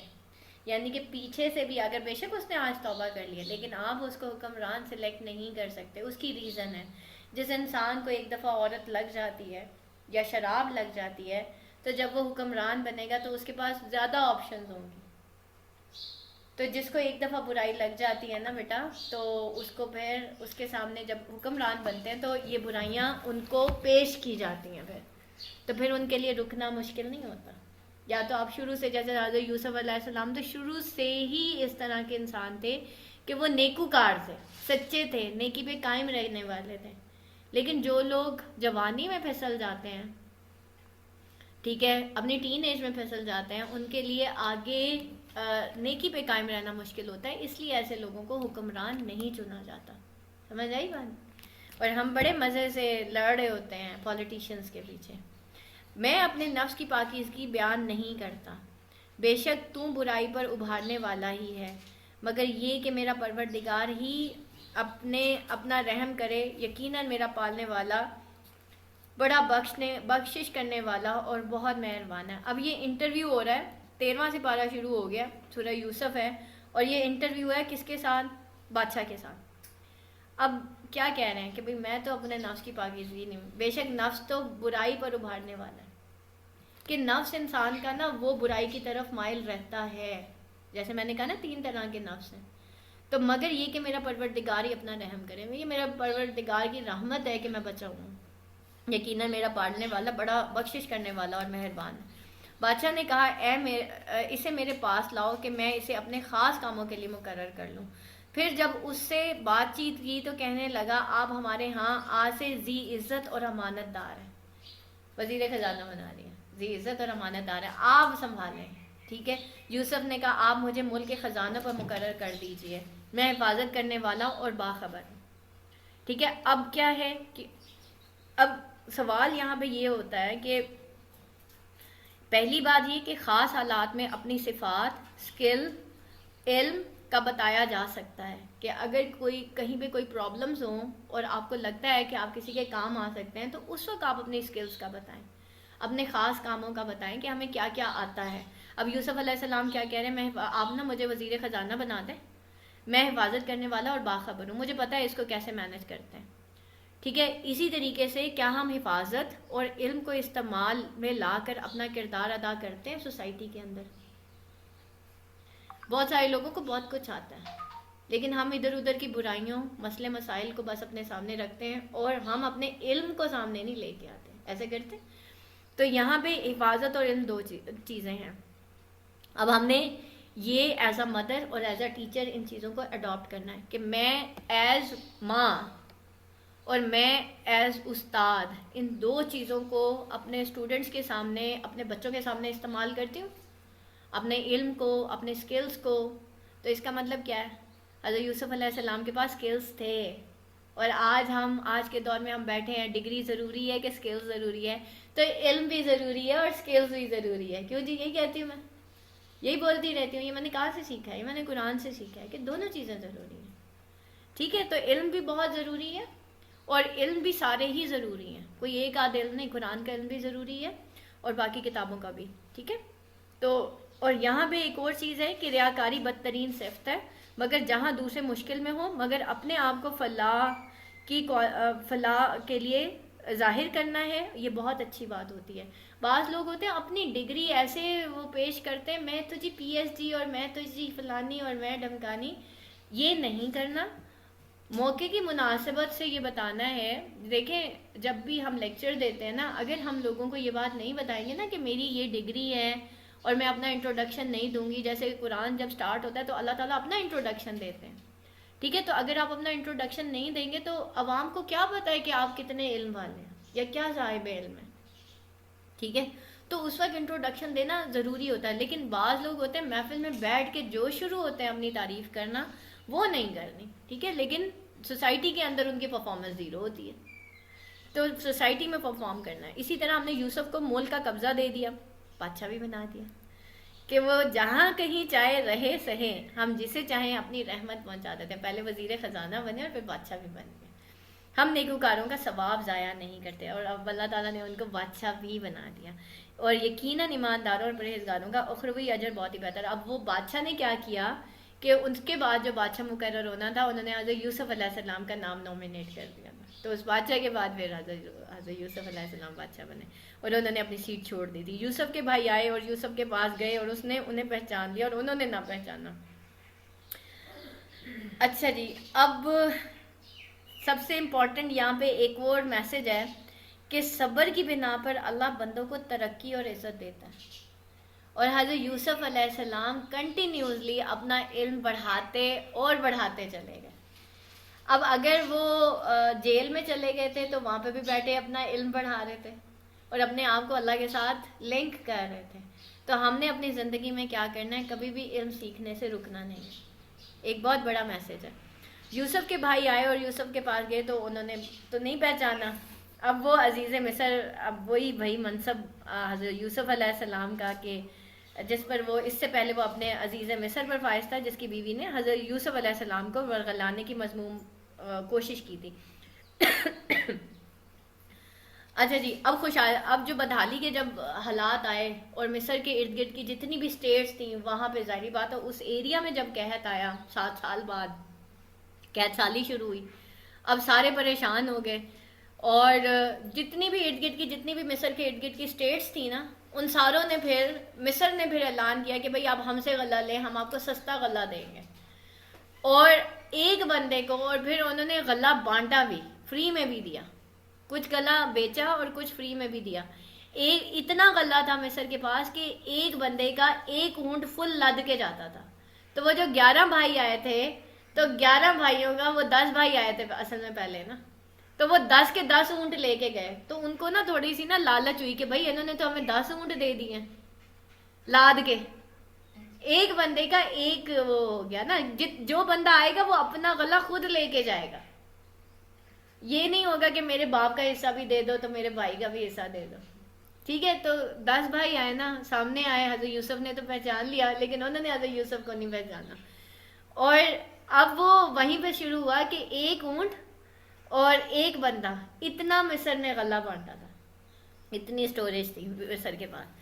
تو اب کیا تھا، جب انہیں ان کا اسباب مہیا کر دیا، یعنی کہ ان کا جو ساز و سامان تھا یا ان کا غلہ تھا وہ ان کو جب دے دیا، تو کہا کہ تمہارے پاس اپنے بھائی کو بھی لانا جو تمہارے باپ سے ہے. کیا تم نے نہیں دیکھا کہ میں پورا نام کر دیتا ہوں اور میں ہوں ہی بہترین میزبانی کرنے والا. اب ان کو کیا رہے ہیں کہ حضرت یوسف علیہ السلام نا کہہ رہے ہیں ان سے کہ بھائی اپنے بھائی کو بھی تو ساتھ لے کے آؤ نا، تمہارے پاس 10 اونٹ جو ہو گئے ہیں ایک اور ہو جائے گا، تم نے دیکھا نہیں میں تو پورا پورا دیتا ہوں، میں تو کم دیتا ہی نہیں ہوں، تو بس اگر تم اسے لے کر پاس نہ آئے تو میری طرف سے تمہیں کوئی ناپ نہیں ملے گا، پھر میں صحیح نہیں دوں گا تمہیں، تھوڑا دوں گا پھر، ٹھیک ہے، بلکہ تم میرے قریب بھی نہ پٹکنا، مطلب تم 10 آگے اپنا غلہ لینے، تمہارا ایک بھائی بھی تو پیچھے رہ گیا نا، اس کا تو تم غلہ لینے نہیں آئے جو تمہارے باپ کا ہی بیٹا ہے، خود آ گئے ہو تم، ٹھیک ہے۔ تو حضرت یوسف علیہ السلام یہاں پر اپنی 2 صفات بیان کر رہے ہیں تاکہ ان سے کام لے سکیں،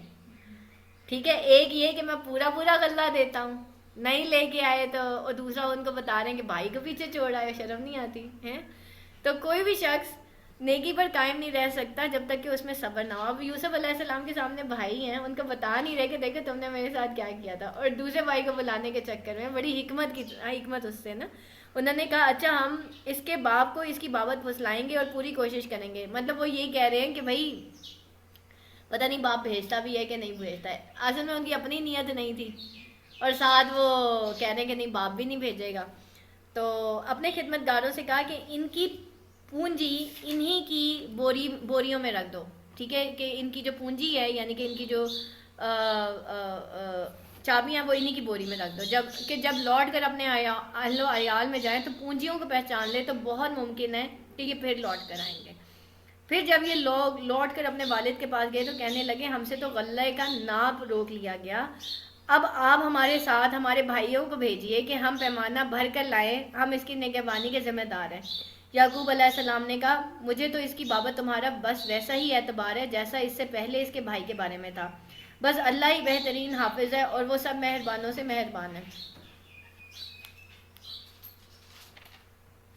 اچھا یہاں پہ نا ایک حدیث ہے وہ میں آپ کو لکھوا دیتی ہوں، حدیث میں کہ لقمان حکیم کہا کرتے تھے کہ جب کوئی چیز اللہ کی حفاظت میں دے دی جائے تو اللہ اس کی حفاظت کرتا ہے، ٹھیک ہے، اور ایک اور چیز یہاں پہ یہ ہے کہ نظر بد، ایک حدیث اور بھی ہے، نظر بد آدمی کو دیوانہ کر دیتی ہے، حتیٰ کہ وہ کسی اونچی جگہ پر پہنچتا ہے تو نیچے گر جاتا ہے، یہ بھی حدیث ہے، میں نے آپ کو کہا نا نظر بد پلٹا دیتی ہے، صبح شام کی دعائیں لازمی پڑھا کریں، بچوں کو سکھائیں بچپن سے ہی۔ جب یہ لوگ لوٹ کر لکھیں جب یہ لوگ لوٹ کر اپنے والد کے پاس گئے تو کہنے لگے کہ ہم سے تو نہ غلے کا ناپ روک لیا گیا، ہم سے تو غلے کا ناپ روک لیا گیا، بہانہ کر رہے ہیں، اور پھر وہ یہی کہہ رہے ہیں جب انہوں نے اپنا اسباب کھولا تو اپنا سرمایہ موجود پایا جو ان کی جانب لوٹا دیا گیا تھا، کہنے لگے ہمارے باپ ہمیں اور کیا چاہیے، دیکھیے یہ تو ہمارا سرمایہ بھی ہمیں واپس لوٹا دیا گیا، جو وہ اپنی وہ پونجیاں دے کے گئے تھے نا، ان کو پیسے دے کے گئے تھے وہ بھی ان کو واپس کر دیے، کہ دیکھیں کتنا اچھا انسان ہے کہ پیسے بھی دے دیے ہمیں واپس نا، ہم اپنے خاندان کو رسد لا دیں گے اور اپنے بھائی کی نگرانی رکھیں گے اور ایک اونٹ کے بوجھ کا غلہ زیادہ لائیں گے، یہ ناپ تو بہت آسان ہے، مطلب ایک بندے کا اور آ جائے گا کھانا، اور ہمیں کیا چاہیے۔ یعقوب علیہ السلام نے کہا میں تو اسے ہرگز تمہارے ساتھ نہ بھیجوں گا جب تک تم اللہ کو بیچ میں رکھ کر مجھے قول و قرار نہ دو کہ تم اسے میرے پاس پہنچا دو گے، سوائے اس ایک صورت کے کہ تم سب گرفتار کر لیے جاؤ۔ جب انہوں نے پکا قول قرار دے دیا تو انہوں نے کہا کہ ہم جو کچھ کہتے ہیں اللہ اس پر نگہبان، اور یعقوب علیہ السلام نے کہا اے میرے بچوں تم سب ایک دروازے سے نہ جانا بلکہ جدا جدا دروازوں میں سے داخل ہونا۔ کیوں کہا انہوں نے ایسے؟ کہا ایک دروازے سے نہیں جانا، 11 بھائی ہو، ایک سے نہیں جانا، علیحدہ علیحدہ سے جانا، کیوں؟ نظر نہ لگ جائے، اکٹھے نہیں جانا کہ لوگ یہ نہ کہیں 11 بیٹے آ رہے ہیں، کیونکہ حضرت یعقوب علیہ السلام کو اللہ تعالیٰ نے بیٹوں کی دولت دی تھی نا، بیٹے بہت زیادہ تھے، یہودیوں کے نا بیٹے بہت زیادہ ہوتے تھے، تو اس وجہ سے اکثر میں منع کر رہی ہوتی ہوں کہ بھائی ہم بھی پوری فیملی جہاں پہ اکٹھی ہوتی ہے تو ہماری پکچرز وائرل نہ کیا کریں، ایسے کہتے ہیں نا، تو آپ کی جو فیملی ہے نا اس کی پکچرز اپنے پاس رکھا کریں، وائرل نہ کیا کریں، ٹھیک ہے، کہا علیحدہ علیحدہ دروازے سے جانا، اکٹھے نہیں جانا، ایک دروازے سے نہیں جانا، ٹھیک ہے۔ تو اب یہاں پہ ایک اور چیز ہمیں پتہ چل رہی ہے کہ حسد سے بچنا کیسے ہے، نظر بد سے کیسے بچنا ہے، اللہ ہر کسی کے خاندان کو سلامت رکھے، ہمیں بتایا جا رہا ہے۔ اور پھر اس کے بعد کیا ہے، علیہ توکلت، ان الحکم الی اللہ، اللہ کی طرف سے حکم صرف اللہ کا ہی ہے، علیہ توکلت، میں نے اللہ پر بھروسہ رکھا ہے. ٹھیک ہے، ایک طرف جدا جدا ابھی بھی بیٹوں کی فکر ہے کہ کہیں ان کو کوئی نقصان نہ ہو جائے، کوئی نظر بد نہ ہو جائے. یہ بھی تو آخر میری نعمت ہی ہے نا جو اللہ نے مجھے دی ہے، تو نعمتوں کو چھپانے کا حکم ہے. ٹھیک ہے، جتنی آپ چھپا، میں اللہ کی طرف سے آنے والی کسی چیز کو تم سے ٹال نہیں سکتا. ایک طرف تو وہ یہ کہہ رہے ہیں کہ بھائی علیحدہ علیحدہ جانا، دوسری طرف کہہ رہے ہیں اللہ کی طرف سے حکم ہے. اگر اللہ تعالیٰ کی طرف سے کچھ بھی برا ہو تو میں تو نہیں ٹال سکنا. تو نظر کا کیا علاج ہے، یا حکم صرف اللہ کا چلتا ہے، میرا کامل بھروسہ اسی پر ہے، اور ہر ایک بھروسہ کرنے والے کو اسی پر بھروسہ ہے. نظر کا علاج کیا ہے؟ سب سے پہلے ماشاء اللہ کہیں. ہم ماشاء اللہ نہیں کہتے، بارک اللہ فیک نہیں کہتے، بارک اللہ فیکم. ٹھیک ہے، کسی کی چیز دیکھ کر، اپنی چیز کو دیکھ کر ماشاء اللہ لا حول ولا قوت الا باللہ العلی العظیم.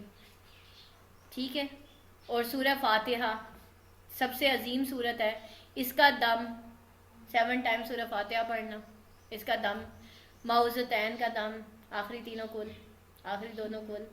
ٹھیک ہے، جبریل آئے بیماری میں اور کیا پڑھا تھا نبی پاک صلی اللہ علیہ وسلم پر؟ بسم اللہ ارقیک. ٹھیک ہے، یہ والی پوری جو دعا ہے اس کو آنٹی بسم اللہ ارقیک ومن دائی یو زیک، یہ ہاں یہ جو ہے نا اس کو بیٹا پورا دیکھ لیجئے گا، یہ اپنی لائف کے اندر لے کے آئیں. ٹھیک ہے، تو یہاں بھی دیکھیں سورہ فاتحہ، ٹھیک ہے، سب سے عظیم صورت ہے، اس کو آیت شفا بھی کہتے ہیں، سورہ شفا بھی کہتے ہیں، الدم بھی کہتے ہیں، الرقیہ بھی کہتے ہیں. ٹھیک ہے، الشفا بھی کہتے ہیں. تو یہ ہے جی نظر بد سے بچنے کی طریقے. باقی ہم پھر اللہ کے حوالے کر دیتے ہیں کہ جو تکلیف اللہ کی طرف سے آ جائے ہم اس کو ٹال نہیں سکتے. تو حکم صرف اللہ کا چلتا ہے، میرا کامل بھروسہ اسی پر ہے، اور ہر ایک بھروسہ کرنے والے کو اسی پر بھروسہ کرنا چاہیے. اب دیکھیں یہاں پہ کتنے طریقے سے اللہ تعالیٰ قرآن کے ذریعے ہمیں بتا رہے ہیں کہ ہم نے کیا کرنا ہے اور ہم نے کیا نہیں کرنا. ٹھیک ہے، کس طریقے سے ہم نے اپنی نعمتوں کا ذکر کرنا ہے. اور حدیث میں ہے کہ نظر بد آدمی کو دیوانہ کر دیتی ہے، حتیٰ کہ وہ کسی اونچی جگہ پر پہنچتا ہے تو نیچے گر جاتا ہے. اکثر لوگ کہتے ہیں نا ہمارا کاروبار چل ہی نہیں رہا، تو پھر کیا پڑھنا ہے؟ بسم اللہ ارقیق پڑھنا ہے، آخری تینوں کل پڑھنے. ٹھیک ہے، اور پھر سورہ فاتحہ 7 ٹائمز اس کا دم کرنا. ٹھیک ہے، اور باقی بہت سارے آنٹی 7 دفعہ اس کا دم کریں، پانی پہ دم کر کے اس کو پی لیں. ٹھیک ہے، دم خود کر لیا جائے یا کوئی بڑا کر دے گھر میں، ایک ہی بات ہے. جب وہ انہی راستوں سے جن کا حکم ان کے والد نے انہیں دیا تھا کچھ نہ تھا، اللہ نے جو بات مقرر کر دی وہ اس سے نہیں ذرا بھی بچا لے. مگر یعقوب علیہ السلام کے دل میں ایک خیال پیدا ہوا جسے اس نے پورا کر لیا. بلا شبہ وہ ہمارے سکھلائے ہوئے علم کا عالم تھا، لیکن اکثر لوگ نہیں جانتے تھے. اب جب وہ انہی راستوں سے جن کا حکم ان کے والد نے انہیں دیا تھا گئے، یعنی کہ اسی راستے سے گئے، علیحدہ علیحدہ دروازوں سے گئے، تو کچھ نہ تھا کہ اللہ نے جو بات مقرر کر دی تھی وہ اس سے انہیں ذرا بھی بچا لے. ٹھیک ہے، وہ اللہ تعالیٰ جو مقرر کر دے اس سے نہیں، مطلب ہر چیز اللہ کے حکم سے ہے. مگر یعقوب علیہ السلام کے دل میں پھر بھی ایک خیال پیدا ہوا جسے اس نے پورا کر لیا. بلا شبہ کس نے پورا کر لیا تھا کہ یعنی اس تدبیر سے اللہ کی تقدیر کو ٹالا نہیں جا سکتا. تاہم یعقوب علیہ السلام کے جی میں جو نظر بد لگ جانے کا اندیشہ تھا نا، اس کے پیش نظر انہوں نے ایسے کہا کہ کہیں نظر نہ لگ جائے میرے بچوں کو نا. تو بلا شبہ وہ ہمارے سکھلائے ہوئے علم کا عالم تھا. اللہ نے ان کے دل میں یہ علم ڈالا تھا کہ نظر بد بھی کوئی چیز ہوتی ہے. ٹھیک ہے، لیکن اکثر لوگ نہیں جانتے، اسی لیے کہا تھا علیحدہ علیحدہ دروازوں سے جانا. یہ سب جب یوسف کے پاس پہنچ گئے تو اس نے اپنے بھائی کو اپنے پاس بٹھا لیا اور کہا کہ میں تیرا بھائی یوسف ہوں. بنیامین کو بٹھا لیا. بس یہ جو کچھ کرتے رہے اس کا رنج نہ کر. اب دلاسا دینا نبیوں کی سنت ہے. اور اپنے بھائی کو، چھوٹے بھائی کو بٹھا کے کیا کہہ رہے ہیں کہ بھائی اب نا تم نے نا اس پہ رنج نہیں کرنا. اور ابن کثیر ہے، بعض مفسرین کہتے ہیں کہ 2 آدمیوں کو ایک ہی کمرے میں ٹھہرایا گیا، یہ جو بیٹے ان کے گئے تھے. یوں بنیامین جب اکیلے رہ گئے، 2 کا پیر بنایا نا، تو بنیامین اکیلے رہ گئے. تو بنیامین جب اکیلے رہ گئے تو یوسف علیہ السلام نے انہیں تنہا الگ ایک کمرے میں رکھا اور خلوت میں ان سے باتیں کی اور انہیں پچھلی باتیں بتلا کر کہا کہ ان بھائیوں نے میرے ساتھ جو کیا اس پر رنج نہ کر. بعض کہتے ہیں کہ بنیامین کو روکنے کے لیے جو ہیلہ اختیار کرنا تھا اس سے بھی انہیں آگاہ کر دیا تھا تاکہ وہ پریشان نہ ہو. یہ ابن کثیر کے اندر تفسیر ابن کثیر میں. ٹھیک ہے. اور یہ جو احتیاطی تدابیر ہے یعنی کہ یہ تدبیر وہی الہی کی روشنی میں تھی جو حضرت یعقوب علیہ السلام نے اپنے بیٹوں کے ساتھ کی تھی. اور یہ عقیدہ بھی کہ احتیاطی تدبیر قدر کو یعنی کہ قسمت کو نہیں بدل سکتی. اللہ تعالیٰ کے سکھلائے ہوئے علم پر مبنی تھا جس سے اکثر لوگ بے بہرا ہے. پھر جب انہیں ان کا تمام اسباب ٹھیک ٹھاک کر کے دے دیا تو اپنے بھائی کے اسباب میں پانی کا پیالہ رکھ دیا. پھر ایک آواز دینے والے نے پکار کر کہا کہ اے قافلے والو تم لوگ تو چور ہو. انہوں نے ان کی طرف منہ پھیر کر کہا تمہاری کیا چیز کھو گئی ہے؟ جواب دیا شاہی پیمانہ گم ہے. جو اسے لے آئے اسے ایک اونٹ کے بوجھ کا غلہ ملے گا. اس وعدے کا میں ضامن ہوں. انہوں نے کہا اللہ کی قسم تم کو تو خوب علم ہے. ہم ملک میں فساد پھیلانے کے لیے نہیں آئے نہ ہی ہم چور ہیں. انہوں نے کہا اچھا چور کی کیا سزا ہے اگر تم جھوٹے ہو؟ جواب دیا اس کی سزا یہی ہے کہ جس کے اسباب میں پایا جائے وہی اس کا بدلہ ہے. تو ایسے ظالموں کو یہی سزا دیا کرتے ہیں. بس یوسف نے ان کے سامان کی تلاشی شروع کی. اپنے بھائی کے سامان کی تلاشی سے پہلے پھر اس پیمانے کو اپنے بھائی کے سامان زنبیل سے نکالا. ہم نے یوسف کے لیے اس طرح یہ تدبیر کی اس بادشاہ کے قانون کی روح سے یہ اپنے بھائی کو نہ لے سکتا تھا مگر یہ کہ اللہ کو جو منظور ہو جس کے چاہے درجے بلند کر دے. ہر ذی علم پر فوقیت رکھنے والا دوسرا ذی علم موجود ہے. انہوں نے کہا کہ اگر اس نے چوری کی تو کوئی تعجب کی بات نہیں. اس کا بھائی بھی پہلے چوری کرتا تھا. آپ ڈٹائی چیک کریں کہ آپ بات کیا کر رہے ہیں کہ بھائی پہلے نا اس کا جو بھائی ہے وہ بھی چوری. تو یوسف نے کیا کیا ان کے ساتھ سامان کی تلاشی کی تو آخر میں بنیامین کا سامان دیکھا تاکہ انہیں شبہ نہ ہو اور یہ سوچا سمجھا منصوبہ تھا. اور ایسے یعنی ہم نے وہی کے ذریعے یوسف علیہ السلام کو یہ تدبیر سکھائی یعنی کہ اللہ نے ان کو کہا تھا کہ تم نے ایسے کرنا ہے. اس سے معلوم ہوا کہ کسی صحیح غرض کے لیے ایسا طریقہ اختیار کرنا جس کی ظاہری صورت ہیلا اور قید ہو جائز ہے بشرط یہ کہ وہ طریقہ کسی نص شرعی کے خلاف نہ ہو. یعنی بادشاہ کا جو مصر میں جو قانون اور دستور رائج تھا اس کی روح سے بنیامین کو اس طرح روکنا ممکن نہیں تھا. اس لیے انہوں نے قافلے سے ہی پوچھا کہ بتاؤ اس جرم کی سزا کیا ہے کیونکہ ان کے تو کوئی ایسا رول نہیں تھا. انہوں نے قافلے والوں کو کہا اب تم بتاؤ کہ اگر تمہارے سامان سے یہ ایسا. تو انہوں نے کہا بھائی جس کے سامان سے نکلے گا نا وہی چور ہے اور وہی اس کی سزا کاٹے گا بھائی. ٹھیک ہے. تو فائنلی وہ بنیامین کے اس میں سے نکل آیا اور اس طریقے سے جو ہے وہ بنیامین کو روک لیا گیا. ٹھیک ہے. تو جس طرح یعنی ہر عالم سے بڑھ کر کوئی نہ کوئی عالم ہوتا ہے. اس لیے کوئی صاحب علم اس دھوکے میں نہ مبتلا ہو کہ میں ہی اپنے وقت کا سب سے بڑا صاحب علم ہوں. اور بعض کہتے ہیں کہ اس کا مطلب یہ ہے کہ ہر صاحب علم کے اوپر ایک علیم یعنی کہ اللہ تعالیٰ ہے. یعنی کہ ہم چاہے جتنے مرضی صاحب علم ہو جائیں ہر ذی علم پر فوقیت رکھنے والا دوسرا ذی علم موجود ہے. ہم چاہے جتنے مرضی ڈگری ہولڈر ہو جائیں ہم چاہے جتنی مرضی اسکل سیکھ لیں ہم چاہے کچھ بھی کر لیں ہمارے اوپر ایک صاحب علم ہے جہاں پہ سارے قوانین اینڈ ہو جاتے ہیں. کیونکہ حضرت یوسف علیہ السلام روک ہی نہیں سکتے تھے بنیامین کو. وہاں پہ اللہ نے اپنی تدبیر وحی کے ذریعے حضرت یوسف علیہ السلام کو بتائی. ٹھیک ہے کہ کیا کرنا ہے کیسے کرنا ہے تم کس طریقے سے بنیامین کو جو ہے وہ روکو گے اور کیا کرو گے. اور ہم جو مسلمان ہیں ہم جب کوئی ارادہ کرتے ہیں تو کیا کرتے ہیں. حدیث میں ہے کہ جب اللہ کسی سے محبت کا ارادہ کرتا ہے اللہ کسی سے محبت کرتا ہے تو اسے علم و فہم عطا فرماتا ہے. دین کا علم عطا فرماتا ہے. علم درجات کی بلندی کا ذریعہ ہے مگر اس کا تکبر نہیں کرنا. علم کی انتہا اللہ کی طرف پلٹتی ہے. یعنی کہ ایک عالم جو ہے نا وہ عابد و فوقیت ہے اس کو. جی کیا سیکھا جی. آنکھیں کھلی سورہ یوسف سن کے. وآخر دعوانا ان الحمدللہ رب العالمین. سبحان ربک رب العزت عما یصفون وسلام علی المرسلین والحمدللہ رب العالمین. السلام علیکم ورحمۃ اللہ وبرکاتہ.